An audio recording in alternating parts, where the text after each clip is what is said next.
Welcome in, Mountaineer fans everywhere and college football fans in general. We're running this on the main channel of the Mark Rogers Network, as well as the West Virginia channel and Big 12 channel. Be sure you sub all three of those up because we have special shows that come up on each one of them all the time. I'm Joey Foster, and we'd like to welcome you in tonight. We're going to talk a little bit about coaching changes at West Virginia. Do we need a coaching change to start with? Because West Virginia is having a pretty decent year. But if we look at their schedule before the season started, everybody said very tough schedule. As the season's played out, we're all looking back on it saying West Virginia is not beating anybody. The teams that they have played that were ranked or pretty good have beaten West Virginia. West Virginia is sitting at 6-4 right now, bowl eligible. 2 games left against Cincinnati this week and Baylor next. 2 of the worst teams in the Big 12. We shouldn't have any trouble. And West Virginia finishing 8-4. But let's say we lose one of those and go 7-5. Or let's say we win them both and go 8-4. Will there be a coaching change? Neil Brown's not set the world on fire by any means. Let me do something here because they're telling me in the back room that my mic's not working right. Hold on one second. Let me see what we got here.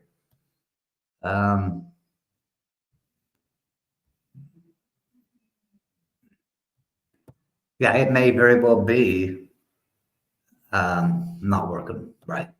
But let me bring my guest in. I got a couple of guests in the back room that are going to come in with me. One, Mr. Frank Beer, author of The Band of Brothers, tale about the West Virginia Mountaineers from 1967 to 70. Am I right? I got to do that off the top of my head, Frank. I apologize. Yeah, 66 to 70. Great, 66 to 70. Great book, great book. Be sure to pick it up over on Amazon. Frank, how you doing tonight, buddy? Doing great. Good to see you, Joey. Nice to see you. We also have a good friend of mine. A lot of you know him from the chat. I don't know that he's been on too many shows as far as college football. He's called in a few times. But Mr. Will Forbes. Will's camera's not working, guys. Apologize for that. But Will, good to have you, buddy. How you doing? Doing good. I appreciate you having me on tonight, and look forward to joining you guys and having some good conversation tonight. Yeah, I'm looking forward to it myself. It ought to be really good. So I want to go over a couple of things with you guys first. So since Neil Brown arrived at West Virginia, let's face it, the biggest win, the best win we've had was against Army. Would you agree? In the Liberty Bowl in 2020, that's the best win, and it's because of his bowl game. We've beaten no top 25 teams. We came close, and I'm thinking it was 2021. It was 2020. Baylor was ranked, beat us 17-14. Probably the closest we've come to beating a ranked opponent. Every time we're facing ranked opponents, we're getting blown out, like we did against Oklahoma, like we did against Penn State. So first off, is Neil Brown's seat still hot? That's what I'd like to ask each one of y'all. So, Frank, tell me what you think. Neil Brown, is his seat even hot? Well, you and I have talked a lot about this. I have to say this for the audience going in, and people who know me know this. I'm a Neil Brown fan because it's certainly the performance on the field is critical, but you have to look at a 360, I think, in terms of any program, and he's done a really good job in terms of representing the university. He recruits a lot of really good players, character players, recruits West Virginia players. A number of really outstanding players on this year's team are West Virginia boys, and that means a lot to those of us who are WVU fans, especially those who live in the state. But it's been a 50-50 record, and I've been around college football for a long time. In addition to Michigan, WVU was at Michigan State for a number of years, at Iowa State. I go back to when Johnny Majors was the coach there, and Earl Bruce, and then they both went on to do great things at Pitt, Tennessee Pitt, and for Majors, and Ohio State for Bruce. But I've not seen the animus toward a head football coach the way I have toward Neil Brown. And after that blowout loss to OU last week, The boo birds really came out. Just a few seconds here. I watched his press conference on Monday, Joey, and I watched the press conference, but I also wanted to look at the comments that people were making on that site. And here's some of the things that just picked out 10, and they're pretty, I think, emblematic of what people are saying. Fire Neil Brown. There's only one problem at WVU, and it is you, person speaking to the screen, right? I can't stand to hear his voice. Brown must go. We will not win with Neil Brown. Never improve. He's a loser. I mean, these are just very negative. This is one that got me. I'm 80 years old, and this is the worst WVU team I've ever seen. Hard to believe. That's me speaking. He's unqualified. What a joke. When your record is 8-4, it's meaningless. If all you've done is beaten teams with losing records, who cares? You are awful. Goodbye. That's all I have to say. Save your breath. Boy, you read that. It's tough just reading those statements. But I hope that Neil Brown, the players, and the staff aren't reading those statements. But there's a lot of negativity out there, and so these next two games are very important. And for a lot of people, it doesn't make any difference if they win or not. But again, I want to make it clear. I like Neil Brown. I think he's done a good job.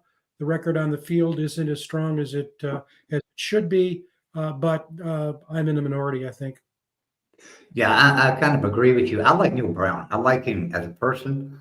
I think he's an excellent coach Sunday through Friday. I've said that many times. He's a great coach Sunday through Friday. Saturdays seem to be a problem for him, and unfortunately, that's the day it matters, right? He's a great recruiter. He's got a great culture up there. He's got great motivation up there. He's pretty good in the transfer portal, getting some good players that fit into his program. He's doing a good job there.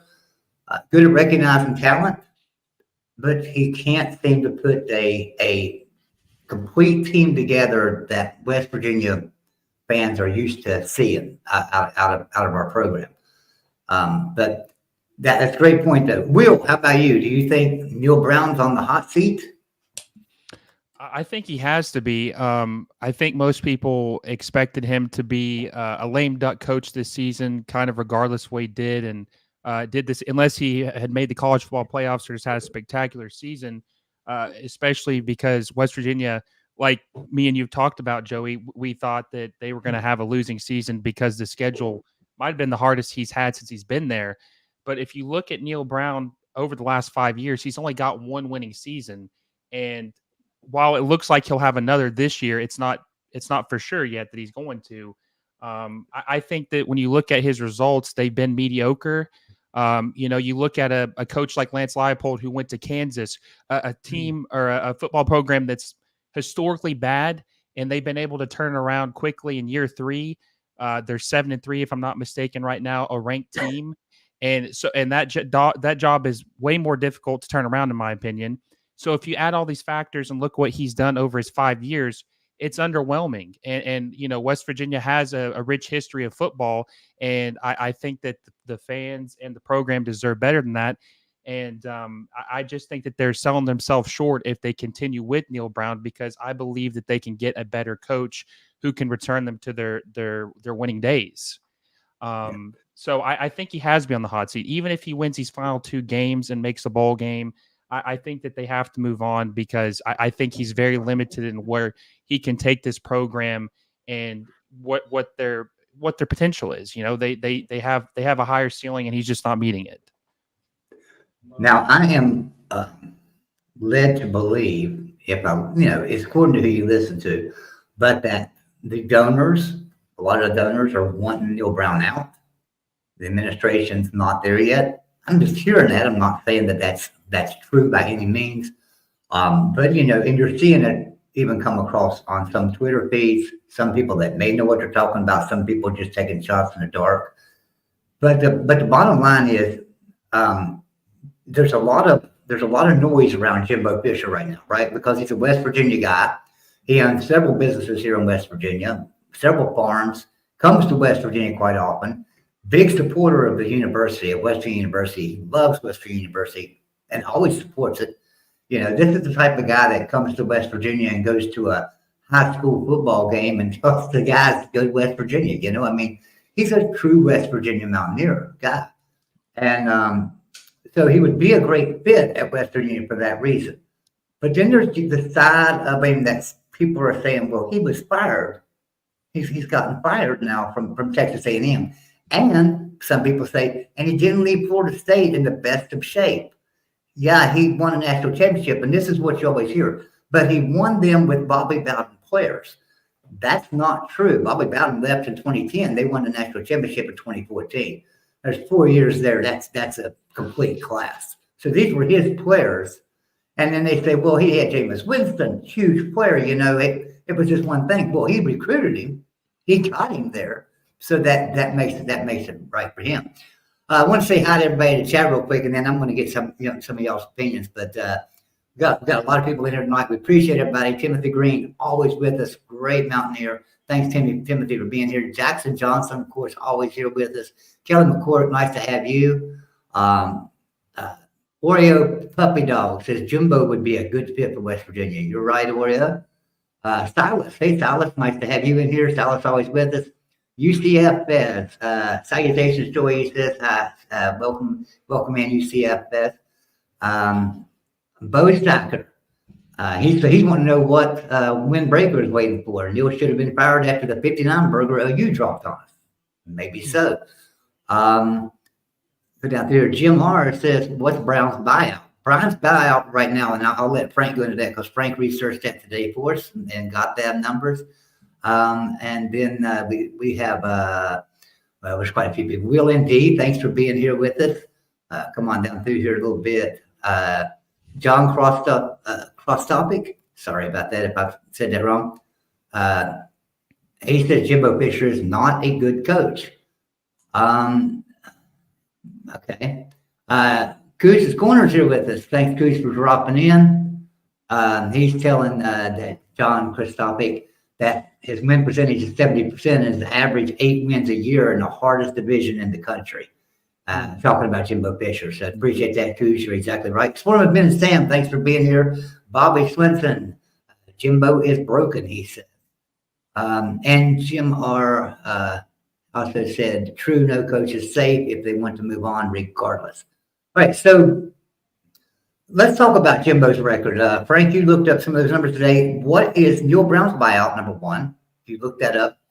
And then I'll tell you what, we'll go to Will Forbes and let him talk a little bit about Jimbo Fisher and his record. But Frank, tell us a little bit about Neil Brown. What did you find out with the numbers you got off everything today, his buyout? Yeah, I mean, when Joy and I talked about getting ready for this show, I think it's fair to say this, that there are different perspectives in as it pertains to all of this. And it's not just Jimbo Fisher. There is the university management perspective, especially the athletic director and the board and the president, because ultimately they're the ones that make the call. Then there are fans like us who just want to win and basically are going to focus on, many of us, on, well, who gives us the best chance to win.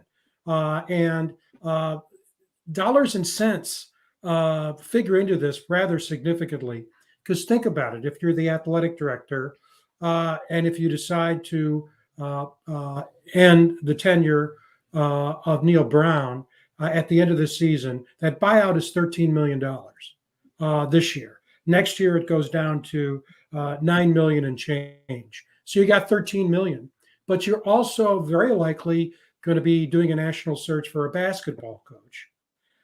And another piece I'll put into this, that $13 million is what they call dead money. In other words, you're paying someone for not doing anything. A&M has a huge $75 million worth of dead money. And by the way, even if Jimbo Fisher takes another job, A&M's on the hook for that money. So if you're in Jimbo Fisher's situation, you don't have to worry about doing anything to make money for the rest of your life, because that money's going to come in.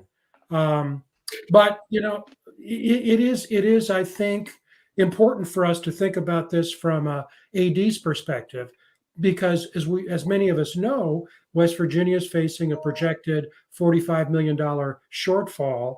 A&M is paying for, and this is on record, they're on the hook for all 75 million out of their athletic budget.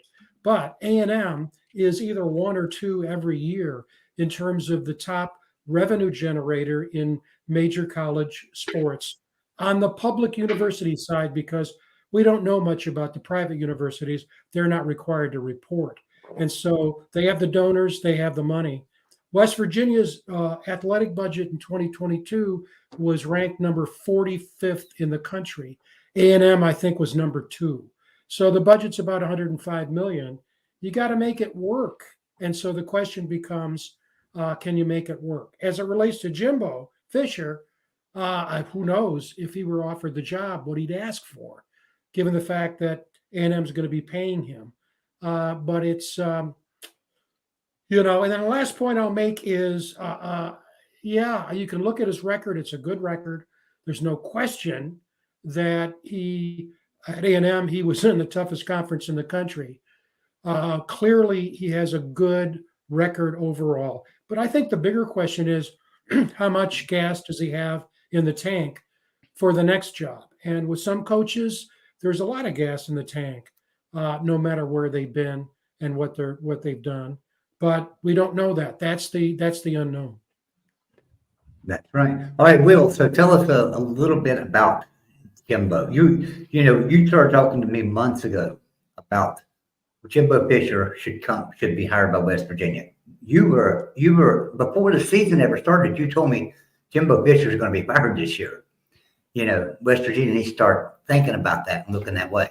So tell us a little bit about Jimbo, because I know you know a lot about his record and what he's done and what he can do. Well, one thing I want to address real quick is something Frank mentioned about if Jimbo was hired, would he have anything left in the tank? What would his ambition be? How much energy would he have to give this job? I think one thing to take in consideration is what Joey has said, me and him talked about, is that Jimbo Fisher's from West Virginia. He's a proud Mountaineer. He loves the state. He does a lot for the state. So I think hiring him and him being in that role would give him the extra juice he needs. That would motivate him to want to try to bring a national championship to his home state, put them back on the map. So I don't think that the energy thing would be a concern. I think he would be ready to go. I think that they would have his full devotion. He would be 100% locked in, and I think he'd be ready to prove a lot of his doubters wrong. When you look at Jimbo Fisher's career at Florida State, obviously when he took over for Bobby Bowden in 2010, I mean, he went 83-23. I mean, that's an incredible record. 83-23 in the ACC. And obviously people could say the ACC might have been down when he was there primarily until and he left right when Clemson was on the upswing. But I mean, still 83-23 in a conference in Power Football or Power 5 football and to win a national championship. He's one of only coached 3 teams to win a national championship that's not an SEC team in the last decade. Ohio State, Clemson, and Florida State, only 3 schools, and he's one of them. Obviously at A&M, he's had a few disappointing tenures or seasons because he didn't win a national championship. But they, like it's been said numerous times, they play in the hardest division in the hardest conference in college football. There's a lot of pressure. That's what they say. It's probably like the most intense job there is in the SEC, Texas A&M, because they don't win national championships or haven't in a long time, except they expect you to win national championships.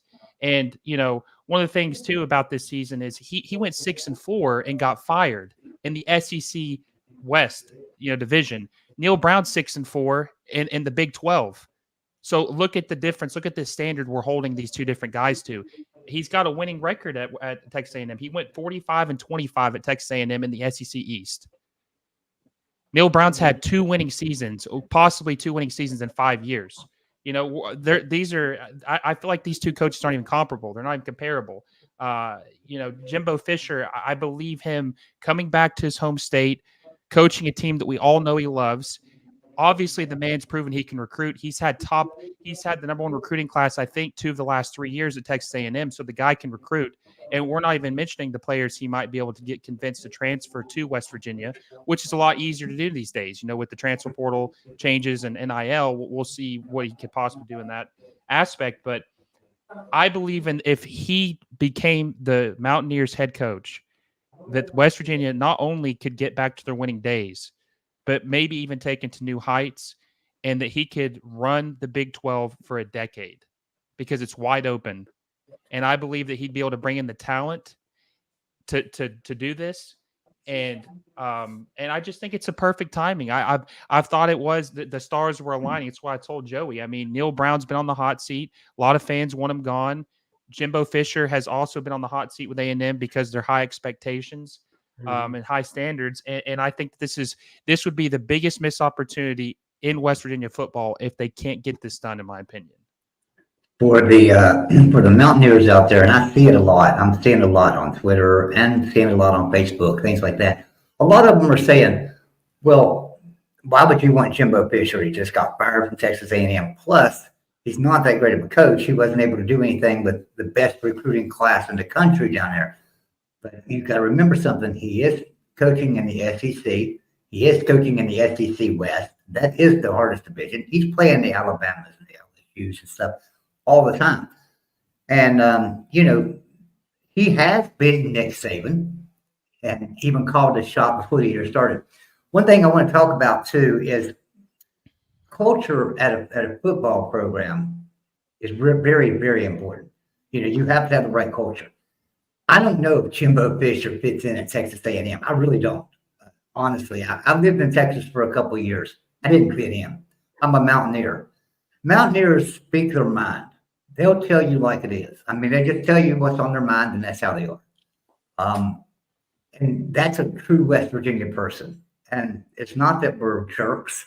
It's just that we'll tell you what's on our mind. And I think anybody that's ever listened to a Nick Saban or a Jimbo Fisher press conference will find out real quick. They'll tell you what's on their mind. They'll tell you what they're thinking. They'll tell you exactly how they feel about something. That's a true West Virginia person. That's how West Virginia culture is. I don't think he fits in so well down at Tech. I don't think he fit in so well at Texas A&M. He would fit in great in West Virginia, simply because being a West Virginia guy, and he just understands the complete culture. Now, I'm not saying Neil Brown don't understand the culture. He's got a good culture up there, and he's doing a good job. But at the same time, Neil Brown doesn't fit into, he's from Kentucky, and he wouldn't fit in Kentucky culture, I don't think. Neil Brown's kind of a different type of person there. I mean, Neil Brown would probably fit in at Texas A&M faster than Jimbo Fisher, in my opinion. I mean, he really would.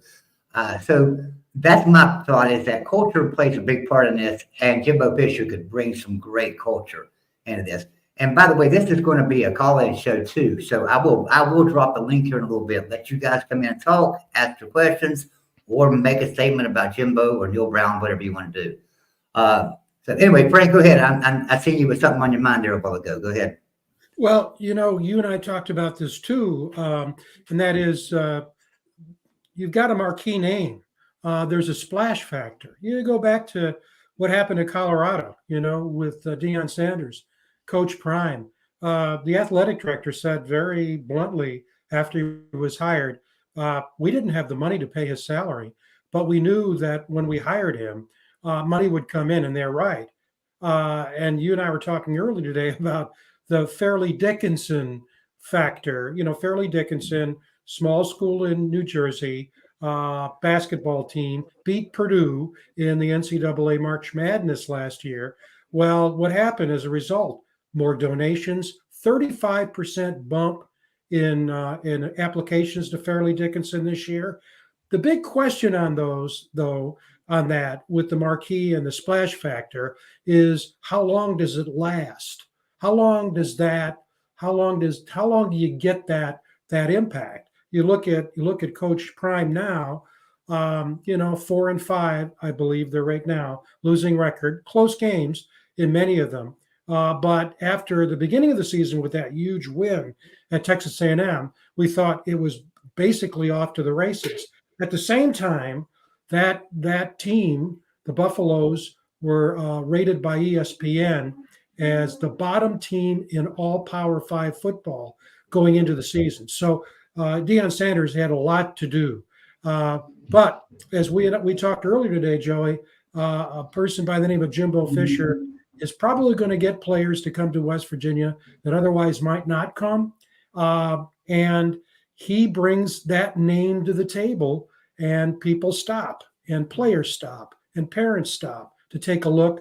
that they might not otherwise. Yeah. And West Virginia is not a stranger to 4 and 5-star recruits. I know a lot of people say, West Virginia never gets 5-star recruits. That's not true. We've had several 5-star recruits. And we've had several 4-stars as well, and several on this team this year. But yeah, I agree with you, Frank. Yeah, you're exactly right.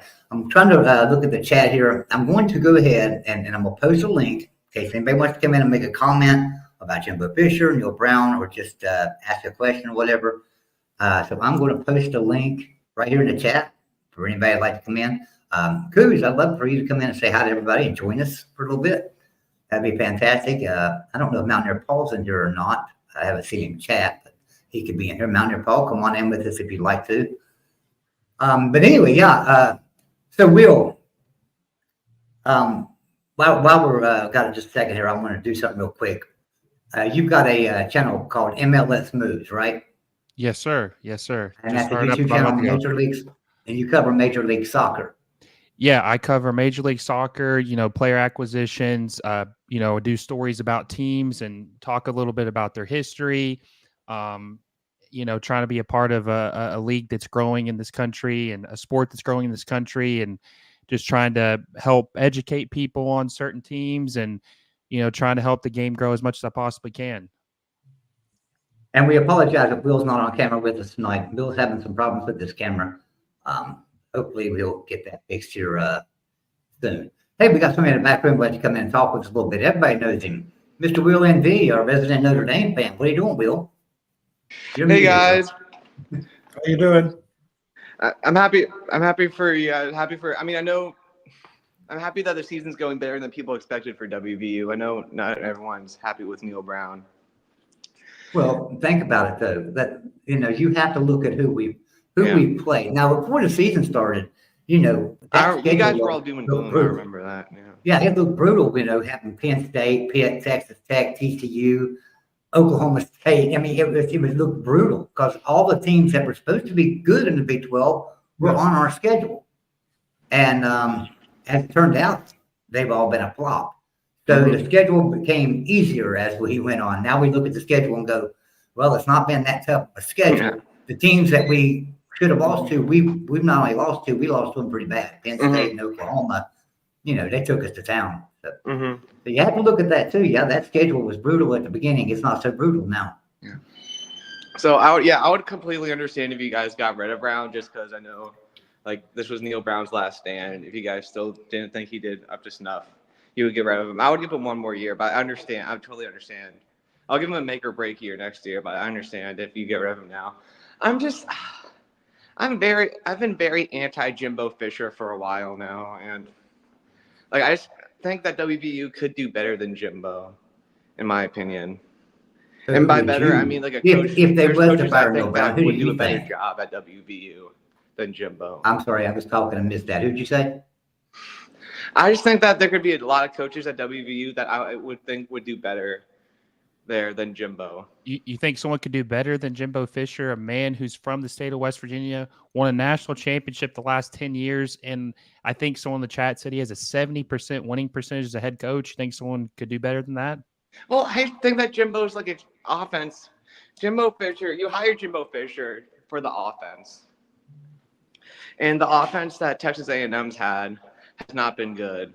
And I feel like college football teams have adapted to Jimbo's offense since, you could tell at the end of his Florida State tenure that people were starting to figure it out. And then at A&M, he just couldn't get it done. I mean, if you can't win 9 games at A&M consistently a year, I just don't think you're a great college football head coach, in my opinion. Well, let's think about something, Will. Let's look at it this way. Don Neyland coached at West Virginia for 20 years, had a 62% winning percentage, is in the Hall of Fame, College Football Hall of Fame, also in the Hall of Fame at Western University. His name's going up on the stadium permanently this weekend, Saturday. Don Neyland's name's going up permanently on the stadium. Now, he had a 62% winning percentage at West Virginia University. It's the only place he ever head coached. Has a 62 winning percentage. And West Virginia played some good teams because he coached them through the 80s and 90s, right? So they played some good teams back in the 80s. We used to play the Penn States, and Syracuse was good then. Boston College was good then. We played some really good, strong teams. The 90s the same way, because Miami kind of dominated the 90s, and we had to play Miami every year. So he had some tough games. But do you think those games were near as tough as what Jimbo Fisher's had to face, not only at Florida State, I think but that the also resources that at Texas A&M has, compared to the other teams, were much more than what WVU had back in the 80s and the 90s. Because like Texas A&M, they basically have a blank check. They can offer whatever player NIL they want, and he can get anyone that he would want to come to A&M. And at WVU, obviously he will recruit the state, but I just feel like it'll be tougher to get players to come to WVU. And I just feel like I don't know. In my opinion, I think Jeff Traylor would be perfect hire for WVU because I'm sure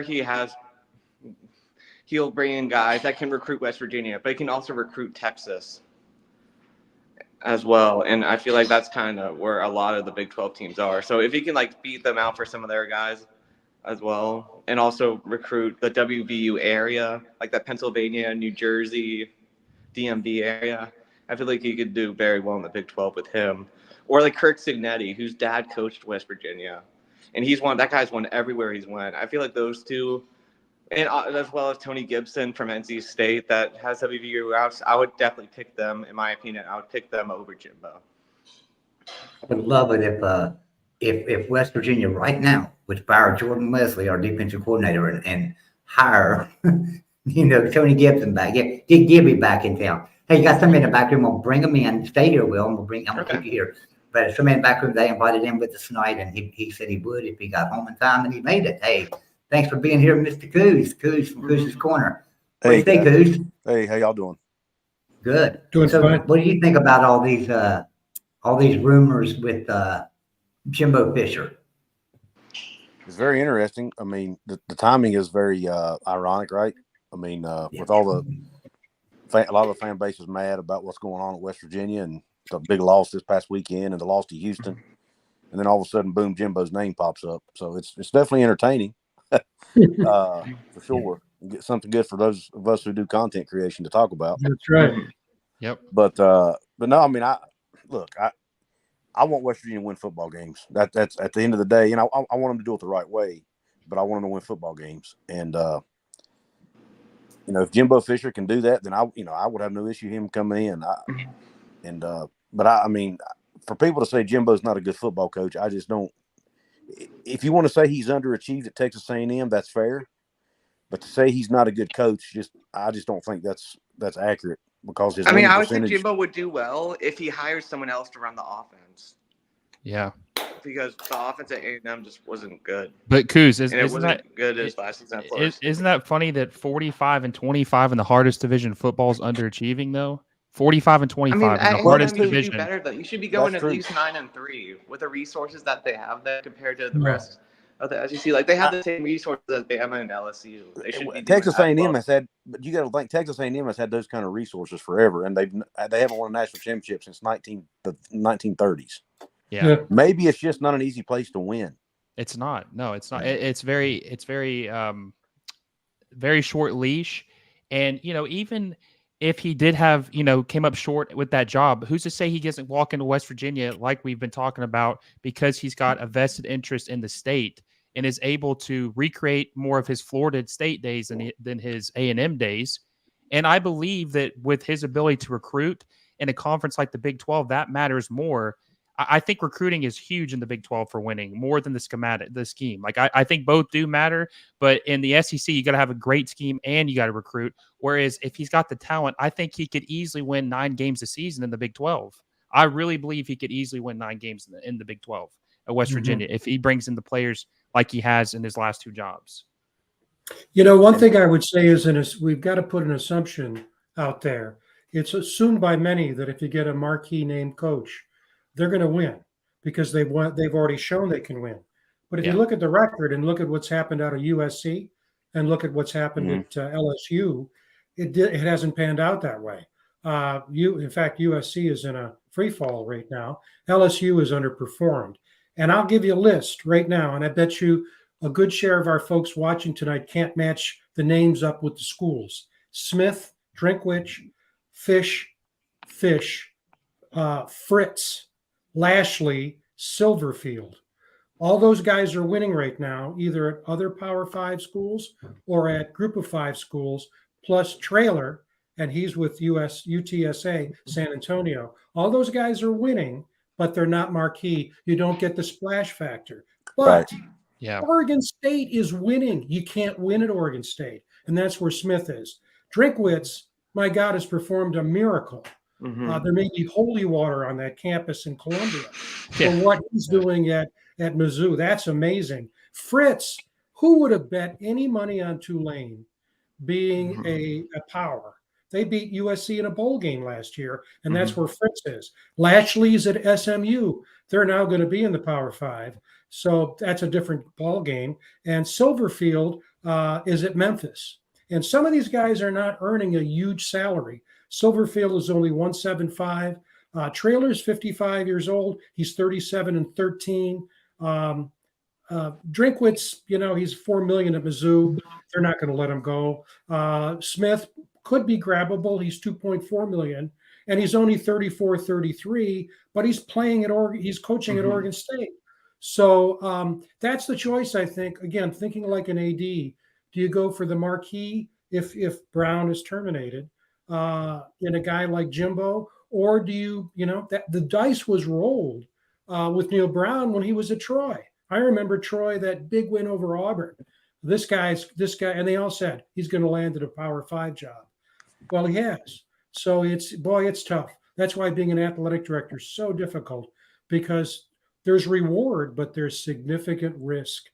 Yeah, there is. Yeah. There's a lot of risk, and you're right. A lot of coaches too also go to a program and don't have a lot of success, and then go to another program and have huge success. So that happens too. I'm going to tell everybody in the back room, I see you back there.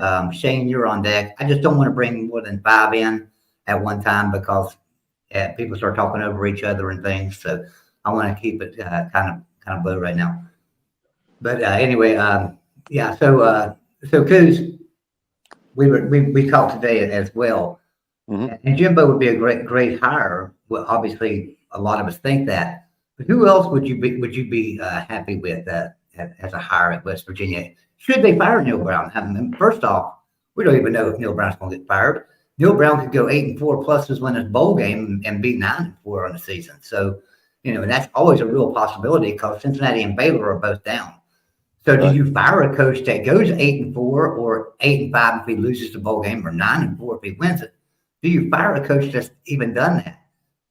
And I think, if I think about it, I think back to before the season started and everybody was on Rim Baker saying, "What's your expectations for Neil Brown?" And he said, "I'm not setting expectations. We're not going to sit here and say he's got to go 8-4, 9-3, or whatever. We're not going to do that. At the end of the year, I'll assess the body of work, everything. So he's going to look at everything from 2019 on. Right. If he does that, I don't know how he keeps Neil Brown. If he decides to just look at this season and say, we're making a climb in the right direction, I don't know how he fires him. So, but if he would fire him, what are some other coaches in your opinion, Coos? Number one on my list would be Tony Gibson. I know he has no head coaching experience, and a lot of the fan base may not like that. But just, based on the history with Gibson, we know players love to play for him. We know he knows how to rally the troops. He's a good recruiter. He's doing a great job recruiting down at NC State. He's one of the best D coordinators in the country.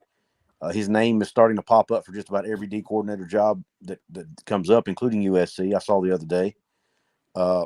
So if he's going to be a head coach at some point, I think. And I'm pretty confident. I mean, he's a West Virginia guy, so I'm pretty confident he would come back to West Virginia as a head coach, if ever given the opportunity. And I just think he would be a good head coach. I think Jamie Chadwell is somebody you got to look at from Liberty, who also had success at Coastal Carolina. I think he's last I saw he was 10-0. Is that right at Liberty right now? Mhm. Yeah, he is. Yeah, they might so, go New Year's Six bowling. So Yeah, great he's at his second school, and he's having success at his second school. So I think that's a pretty good sign that he's having success at multiple places with different cultures, different towns, different recruiting areas. So that's a name that is a little attractive to me. Yeah, and for a little point of view here, the last one that did that was able to do it at multiple schools is at a Power 5 school now doing really well, and it's Lance Leipold. Yeah. Those are the first two that come to mind. I mean, I don't, I'm not really big on recycling and living in the past. So I'm not one of those guys that thinks we should bring Rich Rodriguez back. But I'm not saying he wouldn't do a good job. I just don't. Typically, that doesn't work out when guys come back and do it the second time. So yeah, I mean, Chadwell and Gibson are the two that come to mind off the top of my head. I had always said Tom Herman, and another coach that I like too, and a lot of people would not agree with this one at all, but I really like Charlie Strong. I think Charlie Strong would fit the culture at West Virginia and do a great job for us. So that's why I like him. I like Charlie Strong. Yeah, I don't know a whole lot about Charlie Strong's past. I mean, I know he was coach at Texas for a while and didn't work, and I know he was at Louisville for a while, but I know he was a really good D coordinator before that, but I don't know a lot about his background, where he's from, where his connections are, any of that stuff. But let me. Will must have lost his service. I'll bring somebody else in out of the back room with us here. We've got Shane coming in. How you doing, Shane? Hey guys. Hey Shane, how you doing? Been a while, huh, buddy? It has. Hey, yeah, I just want to pop in here. I there's Jimbo Fisher. When I first heard that, I was pretty excited, and then I started thinking about it, and he did real well for a few years at Florida State, and then things really started to take a nosedive. And with I don't know. I think Coos, you're spot on with Tony Gibson. I think a lot of the West Virginia fan base, especially the folks with deep pockets that fill the purses with the NIL money, would support Tony Gibson, and I think that would be help us in the long run. But but then I think about Mac Brown. Look at what he's done. This year, and I thought, that True.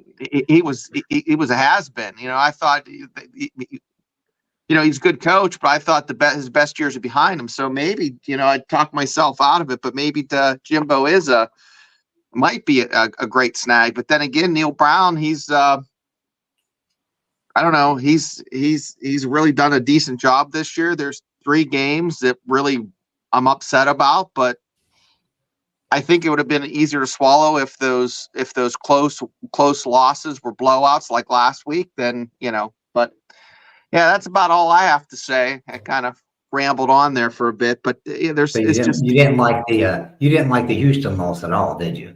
Oh my gosh, I'll tell you what, I couldn't watch. Coos, I couldn't watch your show. Joe, I couldn't watch your show. I couldn't talk. Like literally, I've been so pissed about West Virginia sports since June. I don't know. I've been kind of like ghosting everybody. It's just so I'm finally starting to feel a little better, but even the Mountaineer basketball squad has me frustrated at times. So, I'm pulling my hair out here. I think we're all frustrated right now with the dark basketball side, program. Yeah. One thing I would say, those are really good comments, Shane and Coos. That we have to remember, it's so obvious. We're not in a vacuum here. It's not as though West Virginia is the top of the mountain and basically says, let's anoint our next coach. I mean, there are so many coaches on the hot seat and schools that are going to be looking for head coaches. I mean, Pat Narduzzi, if he isn't let go at the end of the season, then any coach can do just about anything. I mean, after that loss to Notre Dame, he blamed his team. These guys just don't have talent. I mean, shit. Excuse me, but you can't do that. Dino Babers, who came in with great credentials from Bowling Green. He was going to turn around Syracuse, and that they beat Pitt last week, thank God, because they I think they had lost 4 in a row. He's not going to survive. Tom Allen, Indiana's tough place to win. Indiana's going to be on it, and I tell you, 2 Big 12. I just don't see how Dana's going to survive at Houston. He's not recruiting. The team's not winning. They're doing better attendance-wise because they're in the Big 12 now. But the one that's really laid an egg is Baylor.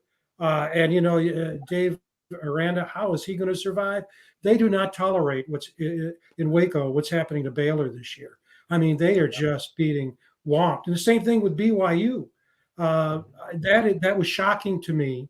I mean, Iowa State just basically beat the same drum that the Mountaineers did. Then you got poor Arkansas, can't seem to win. Sam Pittman, so there are going to be so many teams. It's another thing for the thinking like an AD. Whatever you do, you can't wait because your competitors are out there. And you talk guys about the deep pockets. Some of these schools have really deep pockets.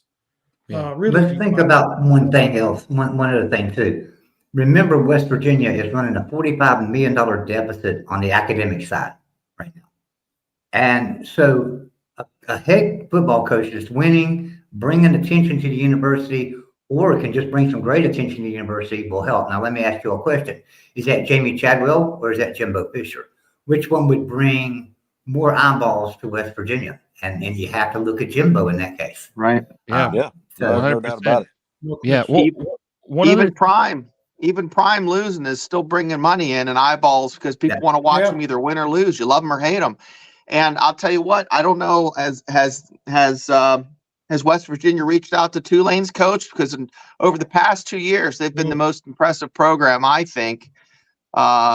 Just playing well above their talent level. They're just coached up. And then, you had mentioned Oregon State. I mean, the Pac-12, I've been poo-pooing for years, and they have some of the best football this year. Yeah. Yeah. I just don't think that West Virginia can afford to take a chance on another Group of 5 coach that has success because Neil Brown's burned him pretty bad. I mean, even if you look back now, I know Dana Holgerson's kind of like infamous with West Virginia fans. He won a lot of games, but he didn't recruit well, obviously. And, a lot of people don't like him. But Neil Brown had, outside of 1 year at West Virginia, Neil Brown does not have a better record in his 5 seasons than Dana Holgerson did outside of his 1 losing season in 2013. And people, were ready to run him out of town, Dana Holgerson. And he had, 2 10-win seasons at West Virginia. And they were ready to run him out of town. Now, I'm not saying Holgerson's a good coach, obviously, but I think West Virginia should have high standards on who they want. And obviously, kind of like what you guys were saying about there's going to be a lot of openings this year. That's why that's why the stars are aligning with Jimbo. He is from this state. I believe he will come. I believe that he would pick West Virginia over most other jobs, and he would be proud to represent that school. And he could get them to the place they used to be. He could win a lot of games there. So I believe that is their home run hire. And I believe that they would never look back on it. And if that's someone you don't hire, and I was telling Joey this yesterday or today, I had 2 other coaches I think they should hire if they can't land Jimbo Fisher. I think Lance Leipold should be their next guy. With what he's been able to do at Kansas, he's proven he can win in the Big 12. Which is what you want. You want someone who's shown you that they can win in this conference. And West Virginia has more resources than Kansas. They'll give him more tools to succeed than what Kansas is, at least historically, have given their coaches. And if you can't get him, I would say a third choice would maybe be Matt Campbell. I mean, he's got multiple 8-win seasons at Iowa State, which is a historically bad team. And he's able to win 8 games at a program like that with less than, So I think that you need someone who's proven they can win in a similar situation to what, the school's in. The only thing I would say about that, Will, is you're right. Lance Leipold was a great choice, and he would absolutely be probably my number 1 choice. My problem, and the reason I'm not naming him, is I don't think Kansas will let him go. I think he would stay there. Kansas is throwing a lot of money into their program right now, a lot of money, and they're building new facilities. They're trying to get that football program going. and Leipold knows that. I don't think he'll leave Kansas. And Matt Campbell, he's had so many opportunities to even coach in the NFL and hasn't taken them. I don't think. Well, I wouldn't want Matt Campbell myself, but I don't think that he would leave Iowa State for West Virginia. Yeah, It's from all the about the outside, money. from being living around the country, Mountaineer fans kind of, they're a B program, but they view themselves as this isn't 2007, this is 1993. They view themselves, maybe half a tier higher than what they actually are, and that happens. That just comes with being a fan of a program. But I think Lance, it would be a lateral type of move. I don't see him doing that. He's really done well at Kansas, but that's the kind of coach I would love to see the Mountaineers snag. Not someone coming, that has proved themselves in a major conference. So. I just think that they can't take a chance on another group of 5 coach or even someone who's not been a coach before, because there's in such a pivotal point in the program that they can't afford to step back even further or regress from what Neil Brown's already been doing. They need to have someone that can at least make a bowl game every year. I don't think that's too much to ask. West Virginia, I don't think that's, getting crazy with expectations that, have them make a bowl game every single season. I'm gonna throw Well, a name out. there's another piece to this too, Will, that connects to what you're saying. Again, the things don't stay still; they just don't. And if you look at the Big 12 next year, you got 4 Pac-12 teams coming in. 3 of those 4 teams, all except Colorado, have a significantly larger athletic budget by, in some cases, 20 to 25 million.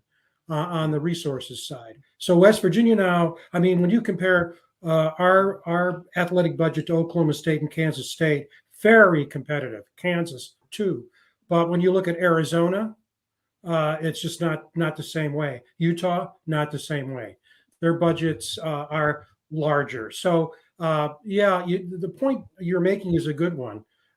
You've got to reduce your risk and seek the reward, because. And I agree with what Shane's talking about. And this is the piece I think the fans miss.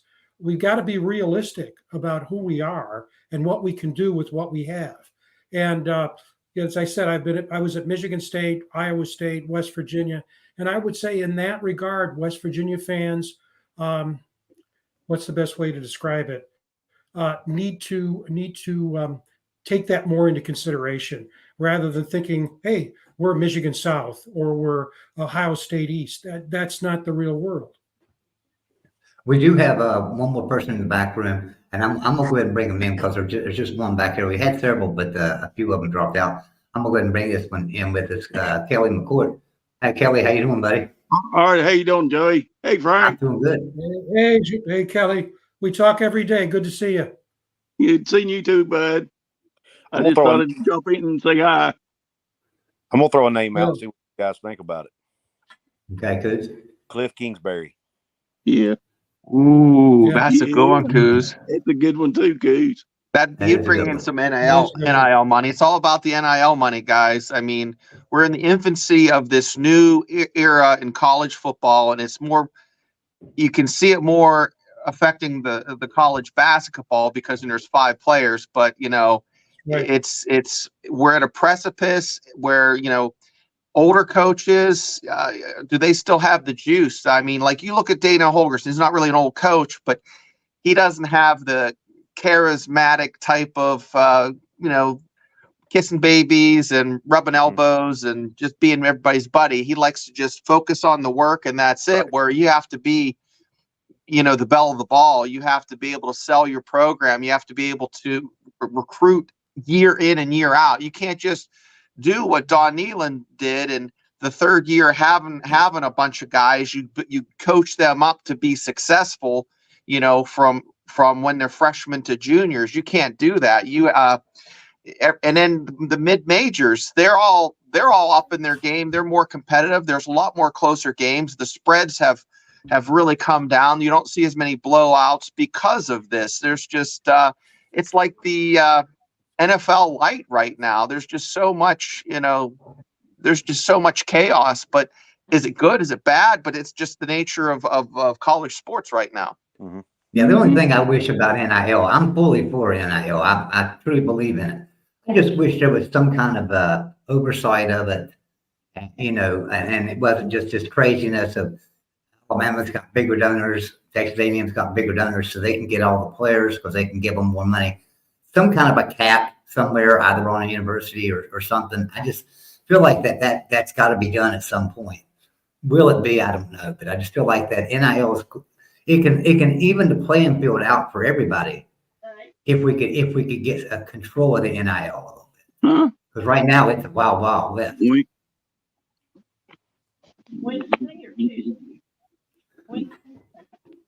Oh, I'm sorry, Kelly. I thought you was talking. I'm sorry. That was my mom in the background. I'm sorry about that, guys. Oh, you're fine.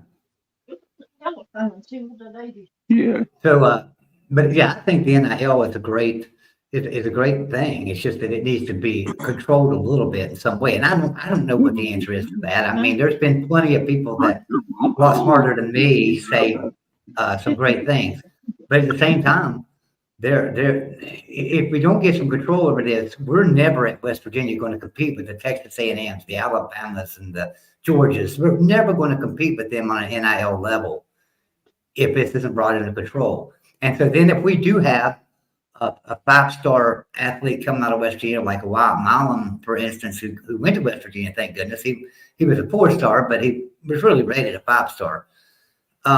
He went to West Virginia, thank goodness. But if an Alabama would want somebody like that, they could offer him a lot more than he could get at West Virginia, possibly.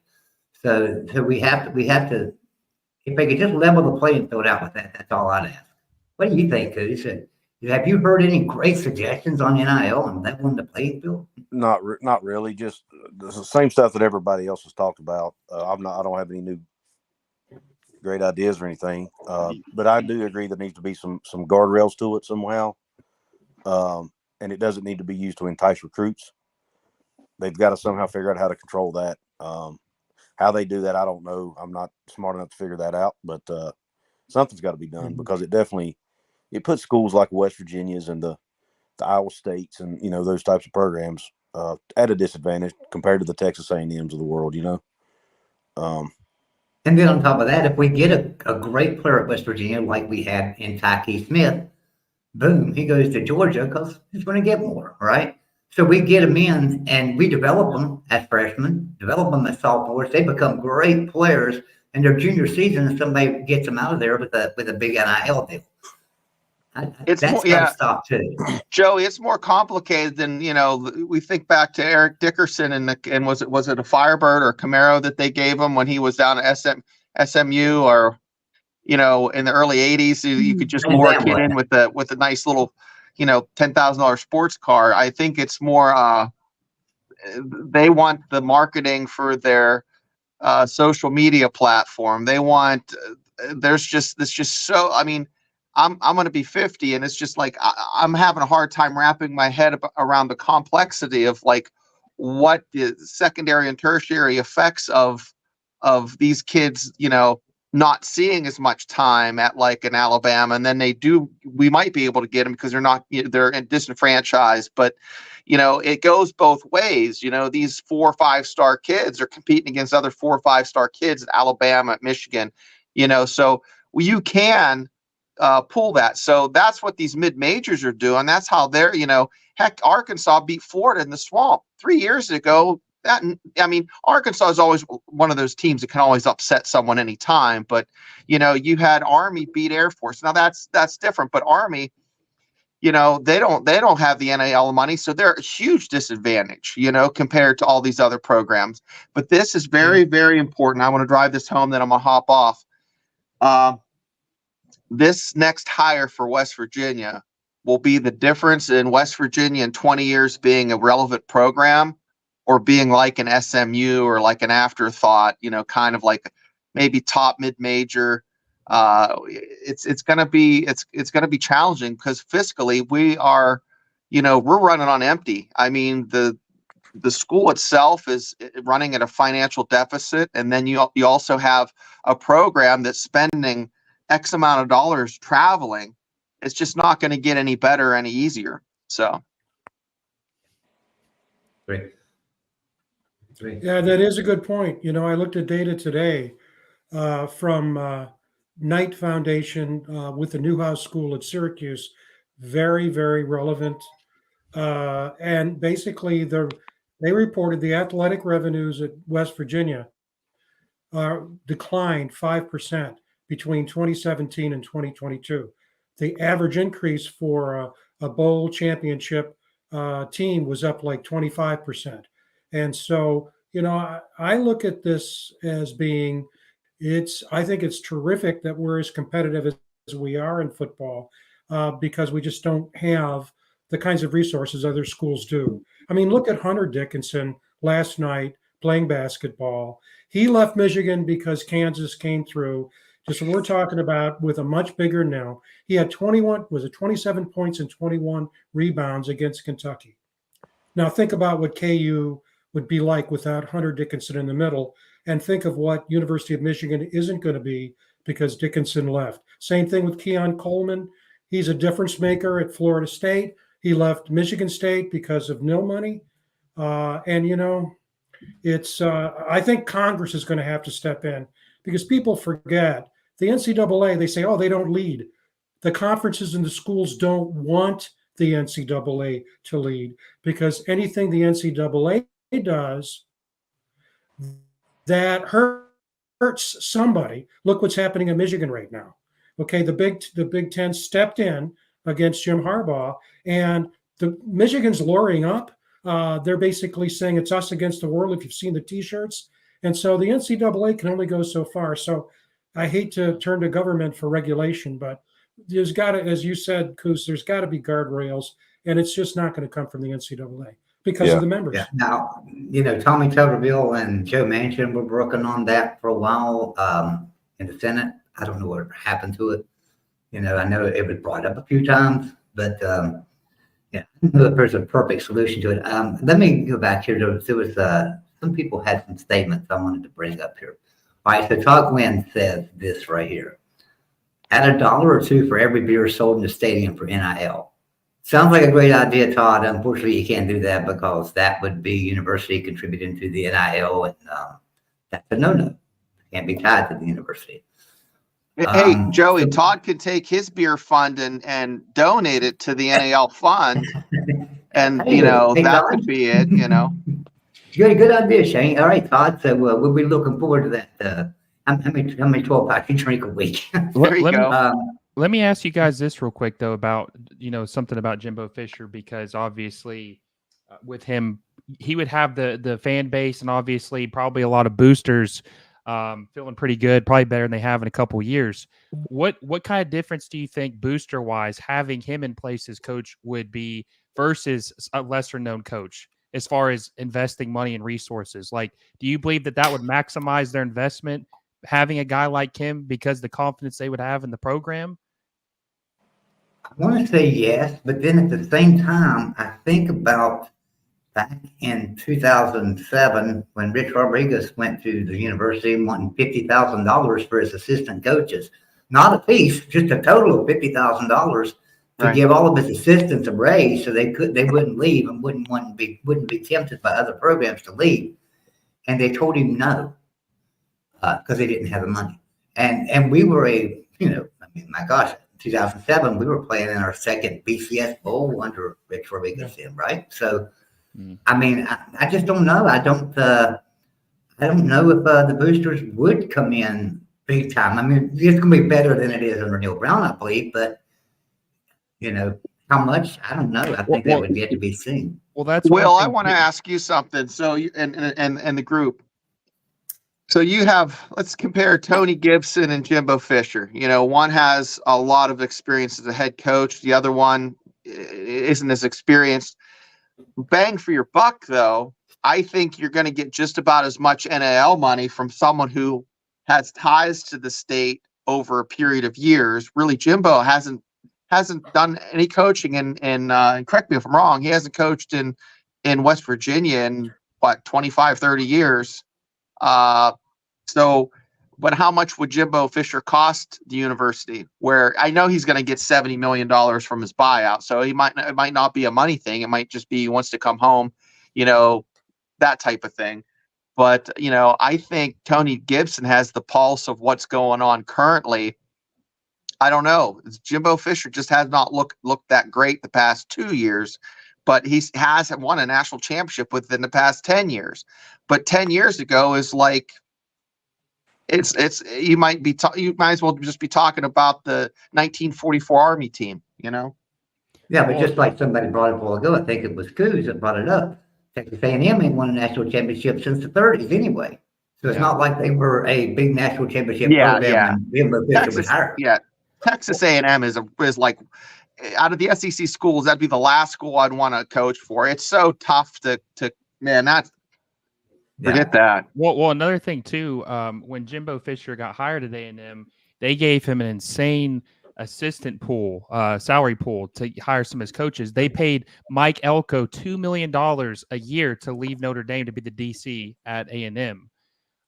So he could literally he had the pick of the litter of who he wanted as his assistants.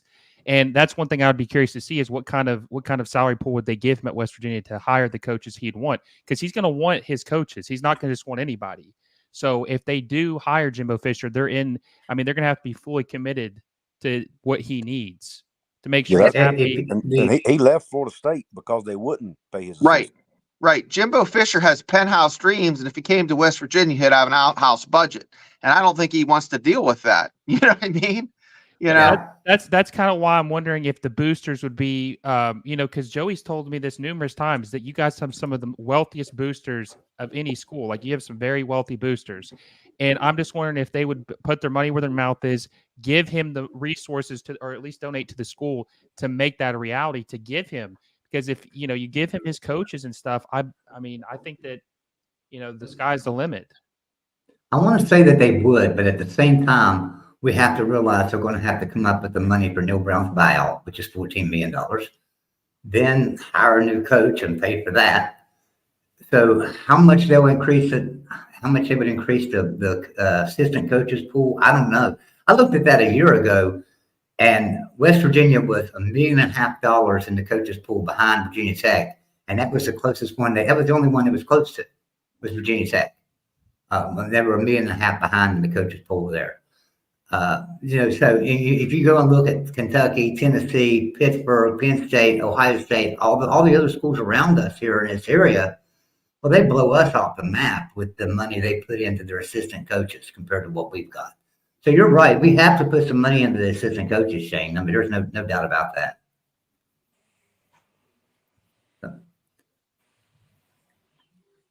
And I think we can see how important assistant coaches are by looking at Clemson right now. Mm-hmm. Yeah. Not saying Clemson's a bad team, but they're nowhere near where they were since they lost Elliott and Venables. And NIL too, because I think they're one of the they really haven't used the portal as much as other programs like themselves have. Dabo doesn't like to use it much, but that is definitely a part of it. So I got a question here. H.J. Foster, I thought Penn State was beating Michigan this year. What happened? Well, I just called it like I felt like it was going to happen. Not as long as Franklin's coaching. They hate him up here in Pennsylvania. I see that now. I really thought Penn State had the team to win the Big Ten this year and be in the playoffs. I called them before the season, and I said that they were going to win the Big Ten and be in the playoffs. They proved me wrong. They still can't beat Ohio State or Michigan. So. The poster who I'm impressed with is Mac Brown. I cannot get over how well he's doing, and good for him. I thought. And the second stint, we talked about that too, like bringing Rich Rodriguez back to West Virginia, and Coos brought up a good point. Yeah. Second time for coaches doesn't generally do good. Mac Brown's second time at North Carolina doing pretty good. Yeah. Well, Matt, what Matt's doing, I think, is exactly what Jimbo would do.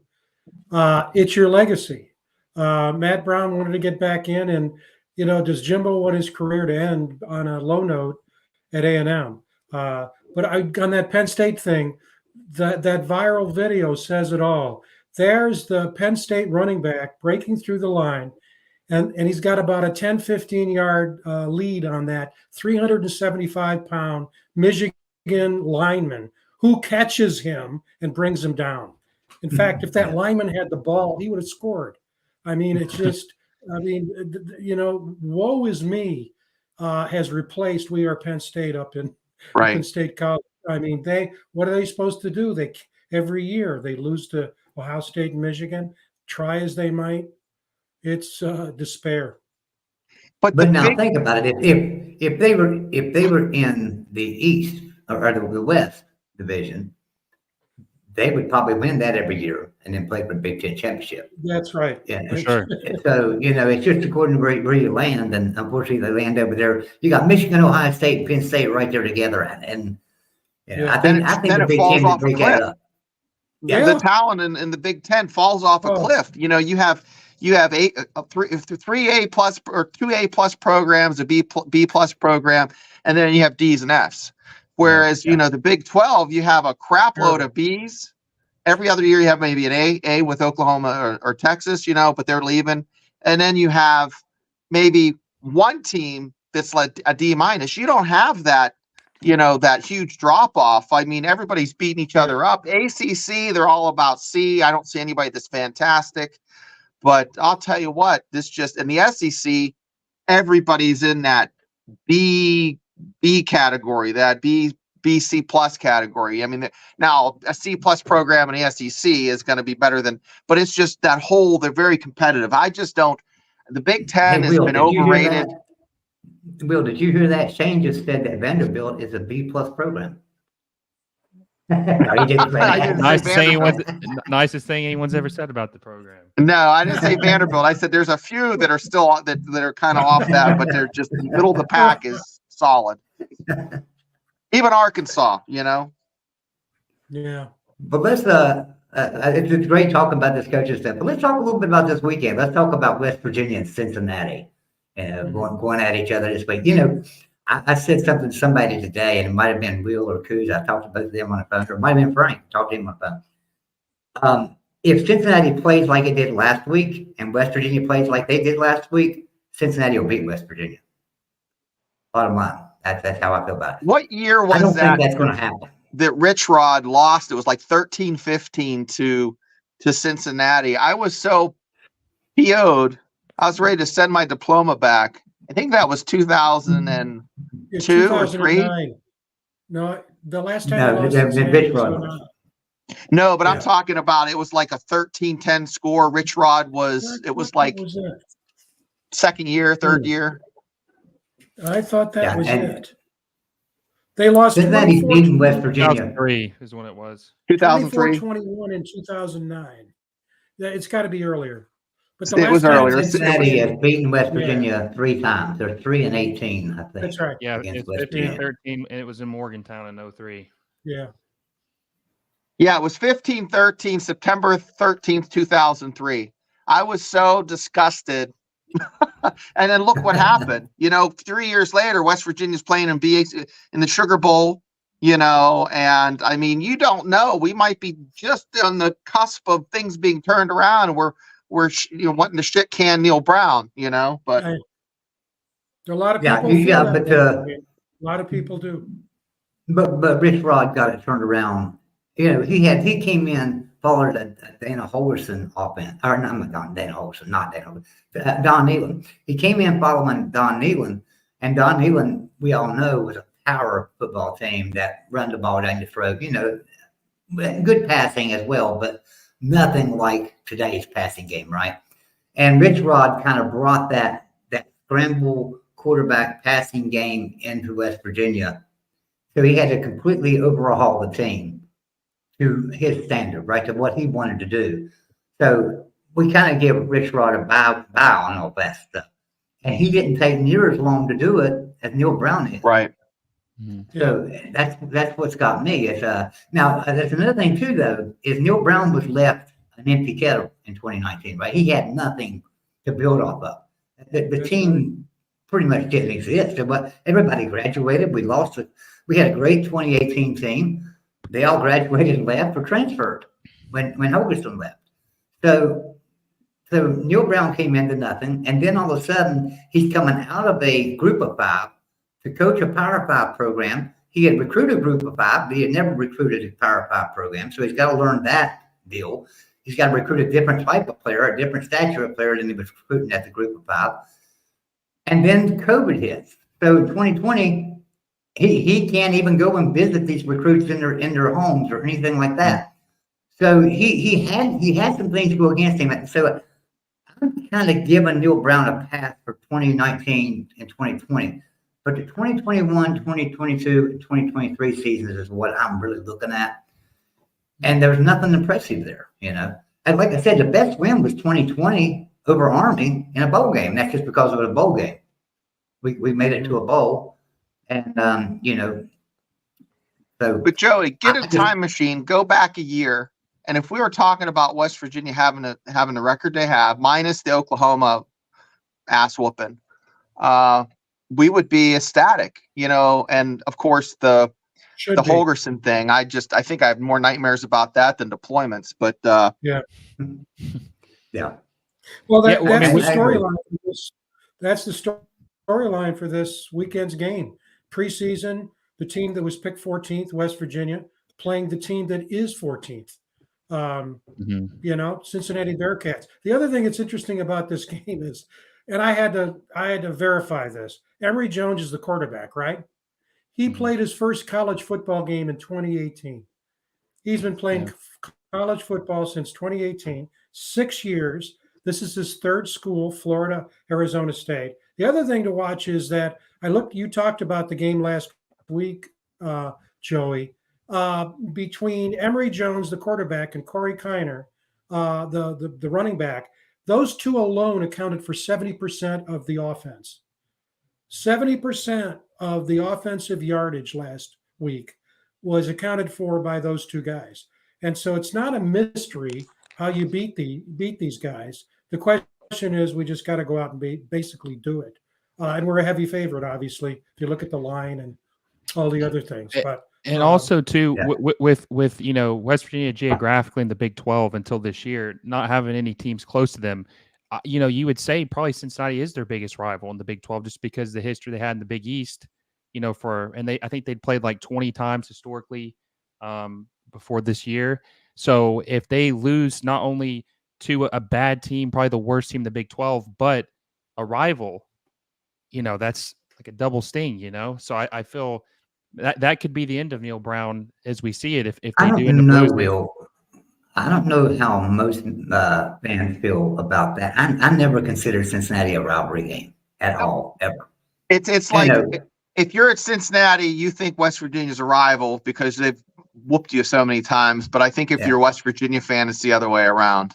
I don't know. Yeah, it's like Marshall, West Virginia. Marshall's not a rival to West Virginia, but West Virginia's a rival to Marshall. You know, when I think about rivalries with West Virginia, I want to look at teams like Penn State, Pitt, Maryland, and Penn State.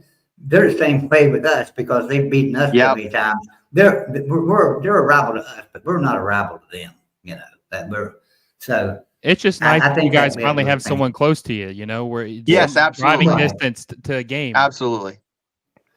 But I would argue when we came into the Big 12, I think one of our instant rivals, to me anyway, was Baylor. You know, because of that 2012 70-63 game. And then the next year we go to Baylor and they absolutely stomped us. Mm-hmm. Then they came to Morgantown the following year, ranked number 4 in the country, and we absolutely stomped them. So it just became like this little rivalry that wasn't a rivalry.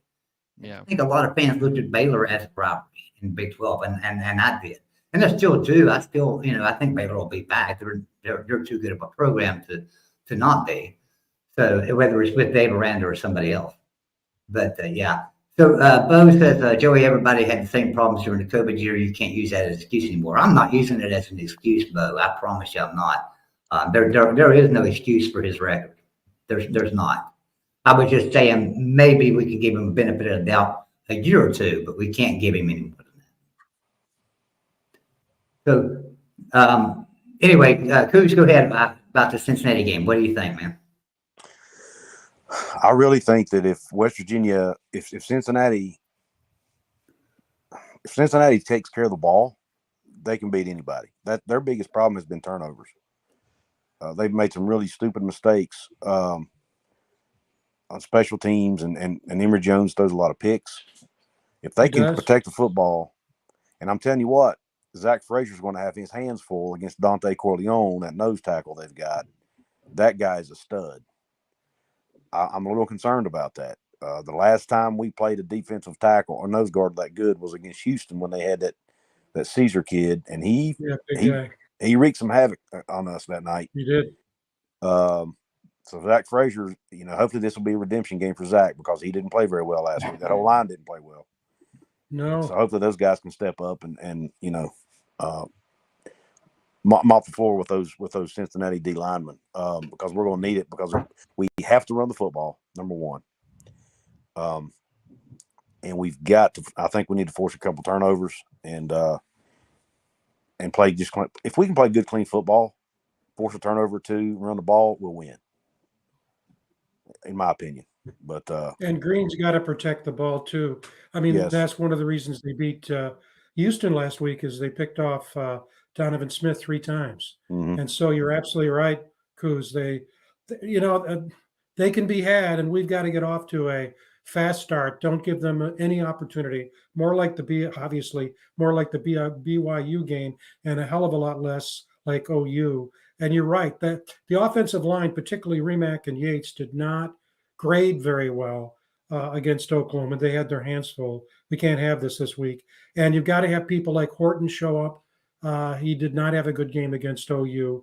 And those possession receivers and our tight end. God, we've got that tremendous stud at 6'7". Let's use him. Yeah, the weakest part of their defense is their secondary. Mm-hmm. And I'm sorry. The weakest part of their defense is their secondary. They do have a tendency to give up some long pass plays. So hopefully, and then we know that's where Garrett's strength is. So hopefully we can hit some deep plays in this game and some big plays, and that should help open things up for the run game too. Yeah, that's right. And let's hope CJ's healthy. That's going to be big. Yeah. Is CJ healthy? Yeah, that's the question. I hadn't heard. Does anyone know? No. Neil said he would hopefully know by the time he's done his radio show tomorrow night. Oh, yeah. That's right. One thing that's got me worried, if I go back and watch the UCF, they when they played Oklahoma before they played us and played them all the way down to the wire. Everybody remembers that, right? Yeah. And it looked like UCF was going to win that game. All week long in their interview, the only thing they talked about was the Oklahoma game. The players, the coaches, everything. They were living in the past, and they wasn't looking ahead to the West Virginia game. And I said then, West Virginia's going to drag his team up and down the field, and they did. And the same thing with BYU. When we faced BYU, they had talked about everything, but they wasn't talking about West Virginia game that much. They mentioned it, but it wasn't like it was on their mind front and center. And what West Virginia do? They destroyed them. Now I'm looking this week, and Cincinnati's really focused on West Virginia. They're not talking about anything but West Virginia, just like Oklahoma was last week. And West Virginia, for some reason, can't get past this Oklahoma loss and still talking about the Oklahoma game. That's worrying me, guys. It's really worrying me. I mean, you got to be focused on Cincinnati now. That Oklahoma game's over, and we can't go back and do anything about it. And I'm seeing coaches and players both still today, even today, talking about the Oklahoma game. I don't care about that. I want us to beat Cincinnati. So that's one thing that's got me concerned. The one positive for me, and I said this on air months ago, if it's Cincinnati and Fickle's the head coach, you're biting your nails. Don't feel that way with Satterfield. He didn't do that well at Louisville. Look at what the transformation of Louisville in 1 year with Jeff Brom.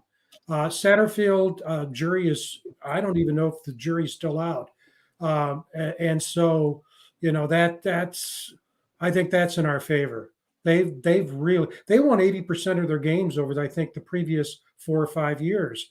and now they're, 1-7 in the Big 12. Now I know it's a step up, but they were a force to be reckoned with. They went to Notre Dame and beat Notre Dame, and that's Cincinnati, and that's just not the same team anymore. First G5 school to ever make it to the playoffs. Yeah, exactly.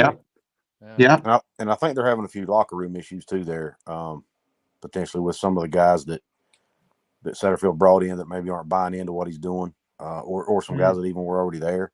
I think there's 15-20% of the team that's not really bought in yet, so that's probably which would help explain their lack of success. I don't think he'll be there long, honestly. And one of the craziest things about his hire, and this is why he said he went there, is because their commitment to giving him a big salary pool for his assistants. I think it was reported that he had a $7 million salary pool for his assistants, which is crazy for a Big 12 school. I mean, if you're not Texas or Oklahoma, that's a lot of money. You can get some good coaches with that. So yeah, I think West Virginia should beat them. But you never know. The Big 12 is a weird league. I mean, Oklahoma State was the hottest team in the conference, I think, and got steamrolled by UCF by 42. So anything can happen. UCF's no joke. They have talent. They have resources. They have huge student body. They're gonna be a power. And they have Plumlee back. Yeah. John's done a good job there. I think they'll be really good next year. I think they'll be a fringe. They could make the Big 12 championship game next year. It'd be close. Yeah. Well, guys, I'm gonna have to run. Thank you, Joey, for letting me come on, man. Yeah. Thank you for being here, buddy. Great to meet you, Frank. Hey, Coos, tell everybody where to find you at. I'm on Couz's Corner. COUZ. It's on the screen. Couz's Corner on YouTube, and then I'm on Twitter at Couz206. If I could have a moderator drop a link to his channel in the comment section, I'd appreciate it. And Coos, thanks for being here, brother. I have a basketball channel too called Hoops from the Hills. Right. Hey, that's a great channel too. I don't know if you're a basketball fan, you gotta subscribe to Hoops from the Hills. Him and Mountaineer Paul do a great job with that. Fantastic stuff. It is the only basketball channel I watch. I mean, seriously, I love it. So you guys do a great job with that. Excellent. Thank you. Nice to meet you, Will, Frank, Shane. Good seeing you again, man. It's nice meeting you, man. Take care.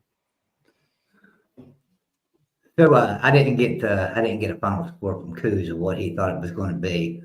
Let me get one from you, Shane. Tell me what's the final score? I'll tell you what, guys. This would be the one on.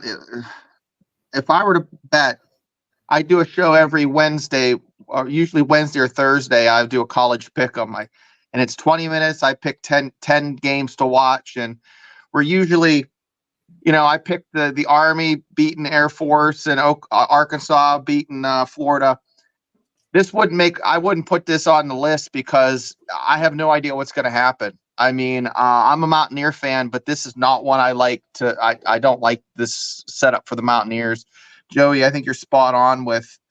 I don't think their minds are quite right. Green looked absolutely horrendous throwing balls at people's butt cheeks. I mean, I don't know where he was throwing those balls, but they're all behind the receivers. I don't know if he has a little bit of a hiccup in his arm, if he's hurt. You don't know what's happening, but I would if I were a betting man, I would take the points, and but I think West Virginia is going to pull it out, but it's going to be so close. Every week, I pick. And I just do it generally with Mark Rogers. I'll send them to him, but I'll pick an upset game every week to watch for, and I'll pick a line game and say, they'll cover, and pick a big line and say they're going to cover, or not a big line, but a line of 4 or 5 points and say they're going to cover this. Right. And up until last week, I had picked. I think I had picked 19 games this year and had won 17 of them. Wow, that's great. But last week I was over 3. I was wrong on everything. I picked West Virginia to cover, did not happen. So I was like, great. And who in the crap thought UCF would upset Oklahoma State like that? It was on my list of a game to watch, but I didn't think they would. Yeah. Well, that Kansas quarterback got hurt. That's. Well, that makes a big difference. We know that the OSU is not Oklahoma State; it's Ali State University, and he didn't show up. He was hurt against he's the engine in that offense. Right. You saw what he did And against us. and He wasn't Kansas there. got upset too. Yeah, that Yeah. was wow. Didn't see that one coming. No, I didn't either. Yeah. But I've been really pleasantly surprised. I've been, like I told you guys, I've been just talking trash on the Pac-12, and then this year man, I'm watching games till 12 at night because I'm really enjoying watching Oregon State, Oregon, Washington. I mean, man, it's a shame that we're losing the Pac-12. I was never really a big Pac-12 fan, but if all the football of the past 5 years was like it is this year, they would still have a conference. Yeah, It's a there's shame. no doubt. There's no doubt. I love the Pac-12 too. I've always enjoyed watching Oregon and USC play football, and Washington too. Yeah. But another couple of teams, we should bring them into the Big 12. Oklahoma, Oregon State, and Washington State. I just think they're two great football programs that Right. need to be in the Big 12. I mean, I just don't understand that move at all. And Well, I'll tell you, there are a lot of people who will say 10 years from now, they'll look back and say, those university chancellors and presidents made a big mistake because everything's going streaming. They weren't going to get as much money to begin with, but, pay to watch is the way of the future. And you're right. I mean, it's just a tragedy. I think it's forced us to watch those teams and see how good they are. Yeah. Washington, my God, Phoenix is an unbelievable quarterback. Great Right. coach there. I mean, my God.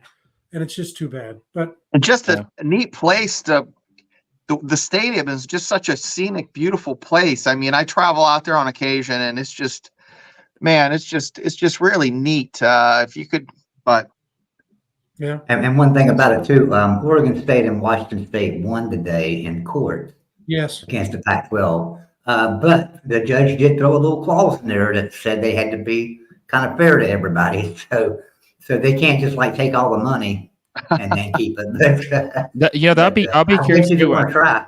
I'll be curious to see what they end up doing, because I don't think we've heard anything about them join the Mountain West yet, or what their plans are for next season. And the time's kind of ticking here. They're gonna have to figure something out pretty soon. So it'll be interesting. Yeah, to see what I think. they do. I just still feel like there might be a Big 12 invite in there somewhere. I don't know why, Yeah. but I'm just feeling like there might be. But I think, It's just one of the too- things that was critical was this court ruling, because they wanted to retain the brand to be Yeah. able to rebuild. Hey, Michigan's saying they're going to leave the Big 12, the Big 10. Maybe they'll become part of the Pac-3. As crazy as that sounds. But the bottom line is, I think they want to keep the brand. They control Yeah. the future, and I don't think they're going to wash that brand away. I know a lot of people are talking about Michigan and where they might go. Hey, they might just go independent. If they even leave the Big They 10. could. I don't see them leaving, but I just see them going independent. I don't see them joining anything, to be honest with you. Yeah. Will, tell me what your thoughts are on this weekend's game with West Virginia and Cincinnati. And I know you're not a fan of either team, but I know you watch them both. I think it's going to be a close game. I have Cincinnati edging them out. I just feel like after I watching the Houston game where they, just disgusting that the way they lost that game. It just makes me believe something like that's going to happen again. Some type of malpractice and coaching malpractice, and I don't know. I'm picking Cincinnati to win 21-17. I think it's going to be a relatively low scoring game. It's not going to be a shootout, but I think Cincinnati's going to edge it out. And I think that after this week, we're really going to have the Neil Brown hot seat firing talk ramp up. If we lose, there's no doubt about it. If we lose, I wouldn't be surprised to hear an announcement come Monday or Tuesday that West Virginia is talking to Jimbo Fisher. I mean, seriously, I would not surprise me a bit come Monday or Tuesday to start seeing that everywhere that Jimbo Fisher is in Morgantown talking to West Virginia. Or other and coaches. if they're not, then I'm gonna be talking crap about Ren Baker, because that's Yeah. he needs to be talking to Tulane's coach. He needs to be talking to Oregon State's coach. I'm sure he's having these conversations. He's been talking to these guys all year. Hey, good job. But hopefully we all start hearing it. Yeah.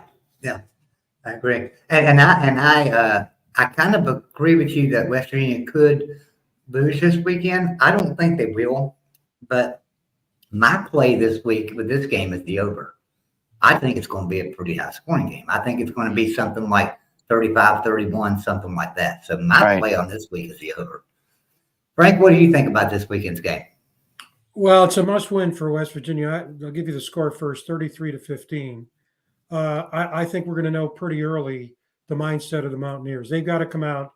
Actually, it reminds me of our conversation a week ago, Joey, on air. You know, it's the same thing with Cincinnati. I think that we tried to do but couldn't do against OU, even though it looked like it given that first drive. It's time of possession. Keep the ball away from those two playmakers in Cincinnati, number one. Number two, a lot of versatility on offense. I really felt, I know this was criticized by some people, I felt the key to beating Oklahoma was having the pass set up the run. And I think the same thing here, going to be far better with that nose tackle to basically neutralize him, hopefully, by throwing the ball and then running. And you got to get a whole bunch of guys involved in the offense. You got a great set of possession receivers with Clement and Fox and Horton and so on. You got the deep threat with Carter, and you got Cole Taylor creating havoc. And we got to see a lot more from both running backs. Last week, I said to myself, where is White? He was hardly in the game. So it can't be just CJ, assuming he can play. And then the defense can't break down the way that they did against OU. And as I mentioned earlier, you got two guys you got to control. A runner who's averaging 5.5 yards a game, who can break the long one. He's got speed. And a quarterback, even though Kuz is right, he throws a lot of picks. But he picked apart Pitt. But this is a team, and I'm going back to what Will said, Cincinnati is also a team that disappoints. They went to Pittsburgh. We didn't know how bad Pittsburgh was at that point. We hadn't played them yet. And then they go up to Miami of Ohio the next week, a big rival, and they were beaten. And so which is the real Louisville, the real Cincinnati? It's both, and you don't know what you're going to get. So I agree. 33-15. Yeah, you have no idea what you're going to get. I mean, they could come in and just everything could just be turning the right way, and it's all about the way the balls are bouncing. And we've had a couple games where, man, D-backs, it just goes through their hands. If that was an interception, that's 7 points the other way. Just the bad luck in the Houston game where the ball came out of the running back's hands and just bounced into the D-backs hands for Houston, and that was 7 points right there that flipped. So just it's a little bit of luck, but luck and opportunity. You know what they say about that. So there's another piece here too that goes back to what you were saying, Shane. The Garrett Green that engineered that first drive was vacant the rest of the game. I don't know if you saw his post-game conference. He basically said, guys, I was confused.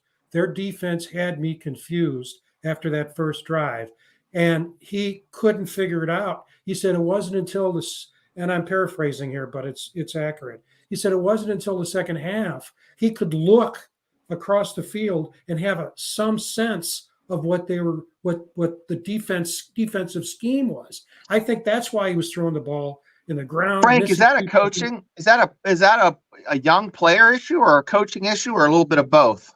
Who knows? Good question, but it can't continue. I mean, but he said that, you got to give him a lot of credit for saying it. Yeah, he said it publicly. Being self-aware. Oklahoma admittedly changed a bunch of stuff. This goes back to the whole season with Brown. My biggest gripe is I like him. He's so likable. He's doing the right things, but it's the managing just the team during the game and adjusting. There's been so many times where he's been outcoached. Holgorsen outcoached him. Brent outcoached him last week. Well, goal line, 3 up the middle, 4 up the middle. Come on. Amen.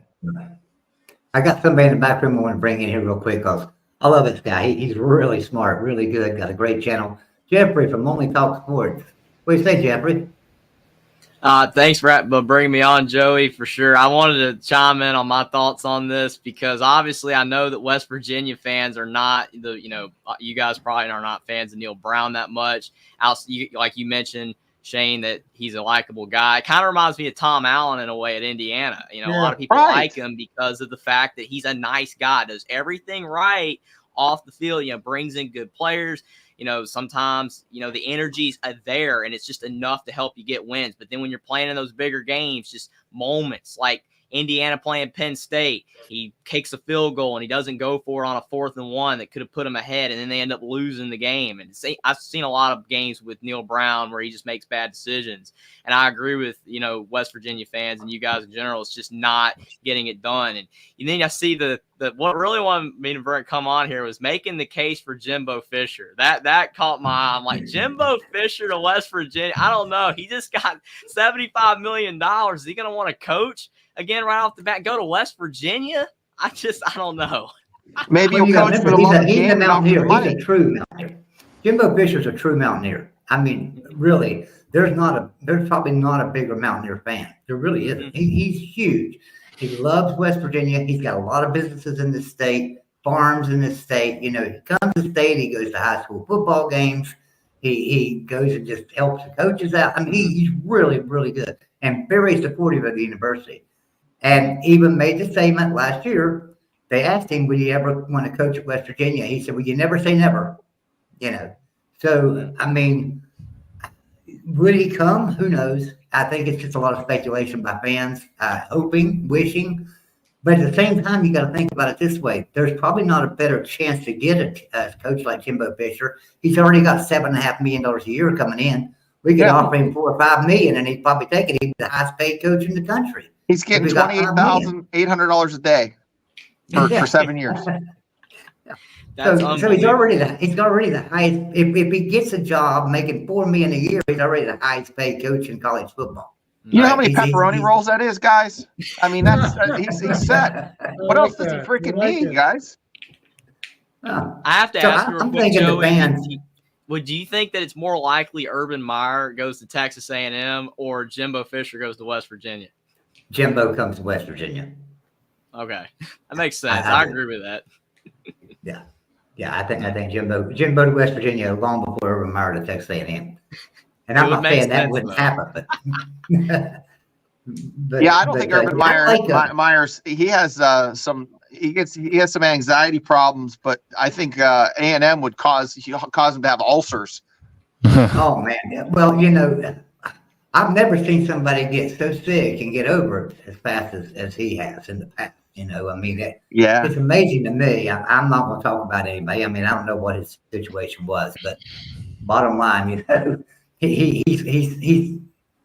had some medical issues supposedly in the past, and recovered as soon as another coaching job came available. And it's always crazy. Yeah, winning always helps with the aches and the pains too. Yeah, and money helps a whole lot, right? Yeah.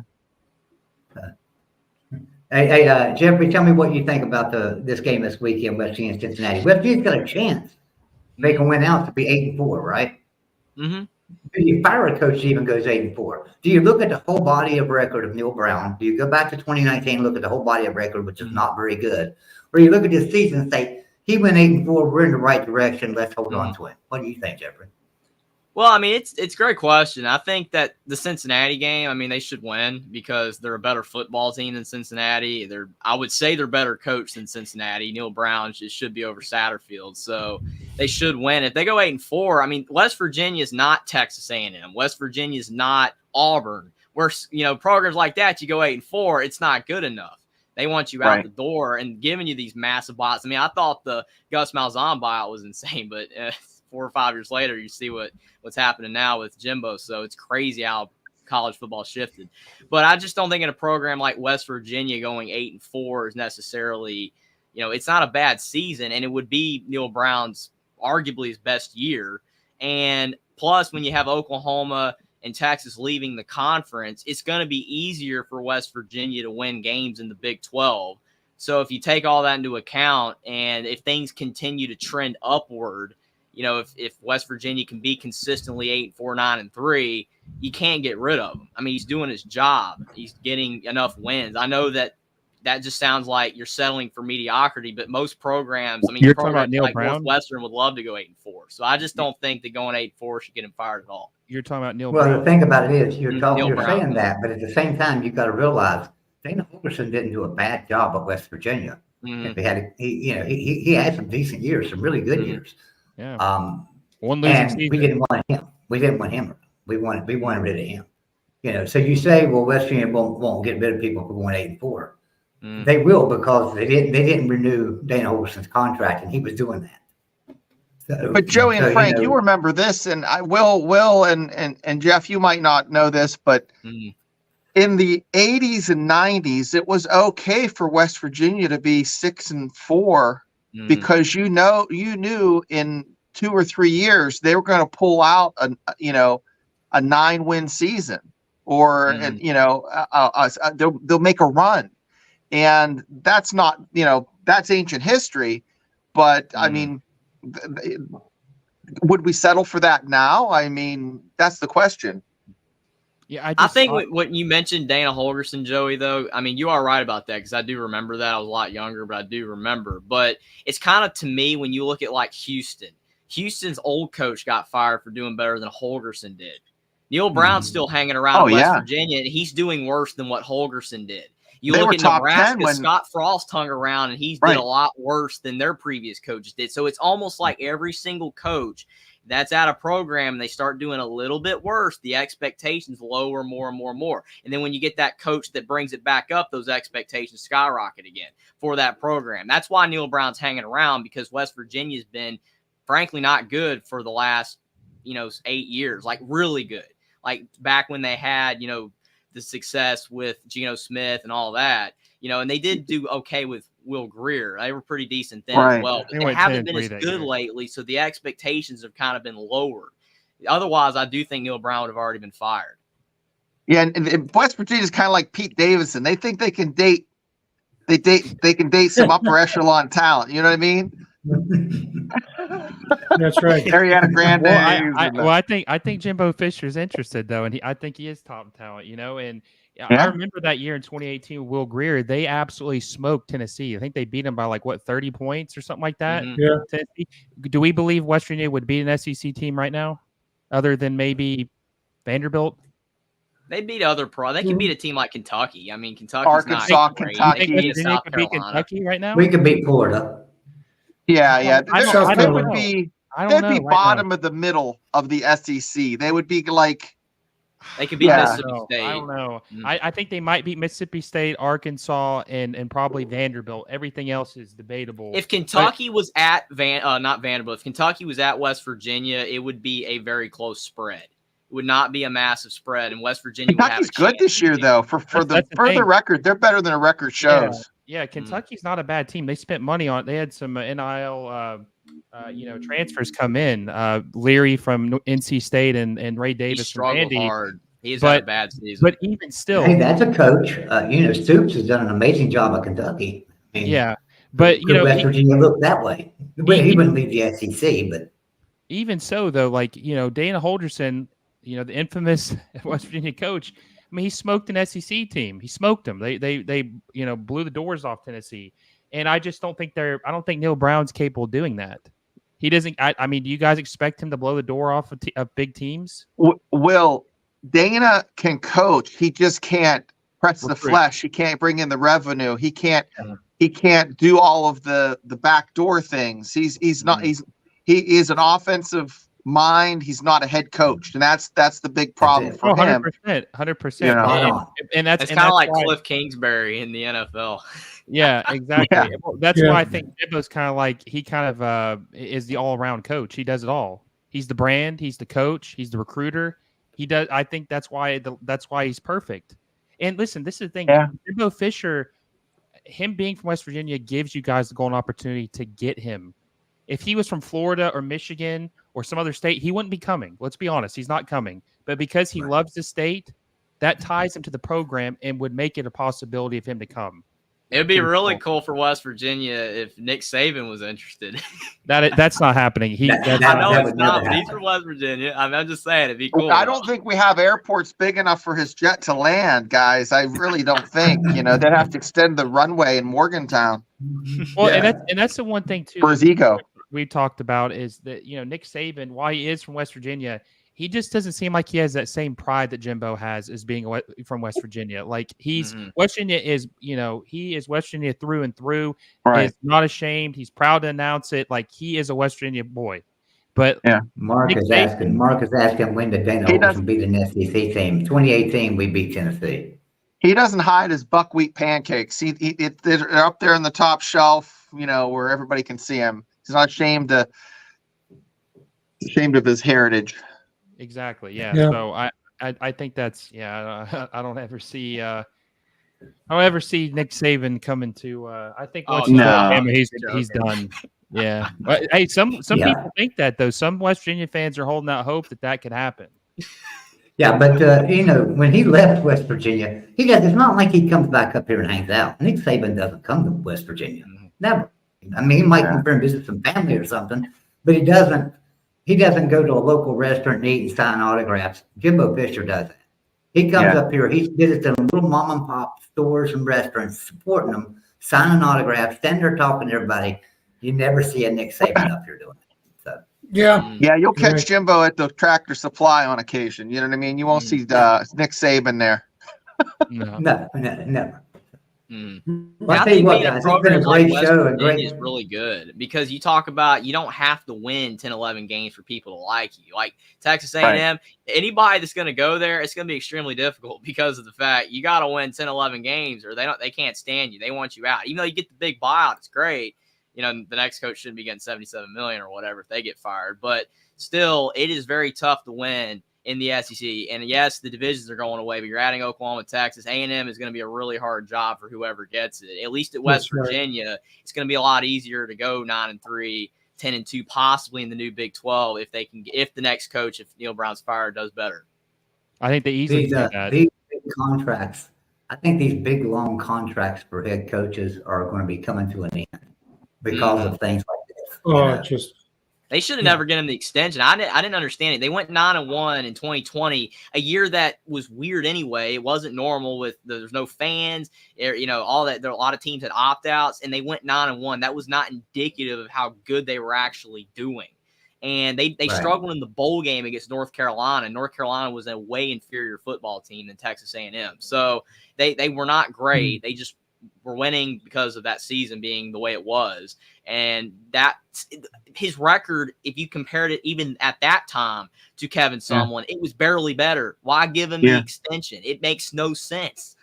Well, there's $100 bill for anybody that can prove they kick Lions in the ass. I'll pay it. It's a bounty for a rear kick. Because I'll tell you what, he really screwed the pooch for all the Mountaineer faithful. We're going to be paying that bill for years. And everybody said I was crazy because I had found out. They learned that Shane Lyons was going to be fired a week before he was. And I went on Golden Blue Dude and told everybody, Shane Lyons getting fired. Everybody, Neil Brown's getting fired. So he's not. Neil Brown's fine. He's safe. Shane Lyons is out the door. And everybody told me I was crazy. And then when it happened, it happened. But it was a smart move. It was a move that had to be made first, I think. I think Shane Lyons being put out before Neil Brown, it was a move that needed to happen. All of our athletic programs were down. If you look back to when to the past few years of Shane Lyons' tenure at West Virginia, everything, baseball, soccer, basketball, football, everything was on a downward slope. And now since Rim Baker's come in, everything's going back up. Soccer, better. Man. I'll tell you what, the Mountaineers are really doing fantastic. So, yeah, and baseball did really well this year. Right, I mean, they are. Of course, the rifling team is always doing well. We know that, but it's just that the whole athletic department seems to be gelling better under Ren Baker than they did under Shane Lyons. Yeah. You agree with that, Frank? Am I right on that? Yeah, do you think? Lyons is a compliance guy, and I think the thing that straw that broke the camel's back was his attitude toward Nell. Country Roads, when you look at where Country Roads now is, in such a short period of time, it's considered a top 15 nil program. Right. And Lyons didn't say much when he left, but there are forces at play at every university about how far do you go to the line without crossing it, and how far you get close to that line before some people get nervous. And I think the truth be known, Lyons got nervous. He didn't deliver on things that were expected to be delivered. And I think Joey, you're right. Yeah, I mean, who saw it coming? But now that we know what we know, that move. But look at Lyons. He got a job within a week, I think. Yeah. He's back. Yeah. He's back. And, he came from Alabama and went back to Alabama, in the same So position. he's a good guy. He was a good guy, Yeah. even though he's an alum. Wrong place at the wrong time. Yeah. Well, I still we've had can't a get great over the show. fact he extended Neil Brown. That's just craziness. I want to get a final word Yeah. from everybody here. We've had a great show. This has been fantastic, and I appreciate all you guys coming on. I appreciate everybody in the chat. I've been kind of keeping up with chat a little bit, watching it, and y'all guys had some interesting conversations out there. But Shane, let me get a final word from you and tell everybody where to find you at. Well, I am on the Triple B Experience. It's a podcast that a guy named Bubba does. He's a former wrestler in the greater Pittsburgh area, and he talks wrestling on Fridays and pop culture. And we have a mega cast where we talk about pop culture and etc. And then on Wednesdays, I have a show at 8:00 on the Triple B Experience where I talk college football, and we also have a NFL pick show. It's not a lot of thought going into a lot of this. It's more just a bunch of guys shooting the bull and busting each other's chops. If you enjoy that, we have a 13-year-old that does some of the picks. He does the best of all of us. He actually has John Cena following him on TikTok. So we have a cast of characters. It's the Triple B Experience. You can find us on YouTube, Spotify, and on Facebook. Hey Shane, do me a favor. I'm going to drop you to the back room for a little bit, but if you got a second, hang out for a second. So after the show's over, I'm going to talk to you about something. Absolutely, sir. All right, I'm going to drop you down. So appreciate you being here, Shane. Jeffrey, tell everybody where to find you at and give us your final thoughts and stuff. And I know you put out these preview prediction videos every week on, it seems like every game in the country. I really Do you ever get off the that. computer? Do you ever get off the computer? Definitely. I try really hard to get as many videos out as possible. Really appreciate it. It was a lot of fun coming on, talking about West Virginia. I hope that Neil Brown can, have a good finish to the season and possibly, not get fired. And if he does, maybe Jimbo Fisher coming back would be awesome. But you can find me on YouTube at Only Talk Sports. That's my YouTube channel. Talk college football, basketball, NBA, and NFL every single day. As Joey alluded to, really try to get as much content out there as possible. And you can also find me at Twitter as well at Only Talk Sports. So again, try to talk about as many sports as possible. Have a blast doing it. Thanks, Jeffrey, for coming in. Appreciate you being here, man. You too. I appreciate you having me on. Will, to give us your final thoughts there, man, and tell us everybody where to find you at. Well, I appreciate you having me on, Joey. We've been talking about this for a couple weeks now, and I'm glad I got a chance to talk in the college football world for a little bit and take a break from soccer. We're going to do it some more too. Don't go away and hide. We're going to be coming back. Well, I'm looking forward to it. I'm glad I got to meet some new friends and talk some college football, and things were exciting, and we'll see if Jimbo Fisher comes to fruition. And I think regardless, the better days are ahead, one way or another, for West Virginia. And you guys can follow me at MLS Moves on YouTube. I try to post 2 videos a week. You can also follow me on Twitter at MLS Moves as well. And I'm just really thankful for your help, and I'm glad I got to do this with you guys tonight. Well, thank you, Will, for being here. We appreciate you. And everybody check out MLS Moves. It's a Major League Soccer channel. Will does a fantastic job over there. Appreciate you being here, Will. Frank, tell everybody where to find you at, and also tell us about that great book. Well, thanks so much. Always a pleasure, Joey, working with you. And tonight, very solid conversation. A lot of really great ideas, great people, and I look forward to seeing the chat there too. Let me put a plug in for the sports column. It is a special mission established over 10 years ago by Brett Dickinson, who was a media personality at the time in the Baltimore area. And now he's basically directing an NFL-related foundation out of the Baltimore area. And it's really an opportunity for everyday fans to write articles about whatever they want to write and basically submit them and get published. So not just responding to what other people write, but actually writing your own article. And you can find it very simple by Googling it. Should be the first thing that comes up, the sports column, simple as that. And we publish articles every day. And I appreciate the plug for the book that focuses on an era of Mountaineer football that I was very familiar with. Great guys, we're in contact literally every day. And it's about Mountaineer football from 1966 to 70, the Jim Carlin, Bobby Bowden era. You can buy the book literally everywhere. It's available. You can walk into the Barnes & Noble in Morgantown and buy it. You can go online, Barnes & Noble, Amazon.com, literally probably about 50 different platforms around the world. It's selling well, and it was just a joy writing it. And as always, great being with you. As I said at the beginning, I'll say it at the end. I understand where Will's coming from. I'm a Neil Brown fan. I hope we do end up 8-4, and I hope because I think next year could really be a breakout year, even though the Big 12 is going to be really tough with those 4 newcomers from the Pac-12. You look at Arizona; they've turned their program around. Utah already has a solid program. Arizona State obviously is probably the weakest of those 4. Colorado is going to do better because Deion's going to bring in his people. First year is tough, but Big 12 is going to be much tougher next year. Yeah. Well, Frank, I appreciate you being here. And what he was talking about that website a while ago, he wrote an article on there. I think, well, it was right after Whippley died. Right after Whippley passed away, he wrote an article about what it means to be a Mountaineer, and called a bunch of people up and got their advice on what being a true Mountaineer is about. Great article, by the way. I don't think I ever told you that. I enjoyed it. Matter of fact, I read it a couple of times. For contributing to it. Yeah. So, Frank, thank you for being here. Thanks for everybody in the chat. Kelly, I appreciate you coming on the show with us for a little while there. Sorry your internet didn't last, but that's how it goes sometimes. But everybody in the chat, we appreciate you being here. We will be back with you next week.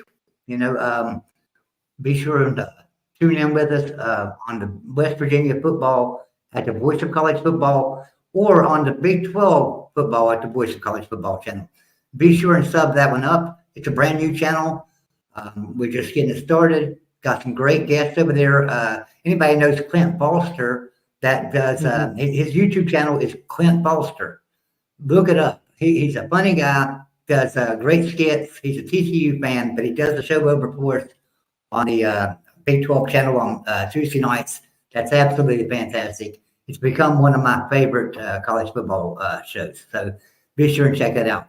Everybody, we appreciate you being here. Everyone have a great night, and we will see you later.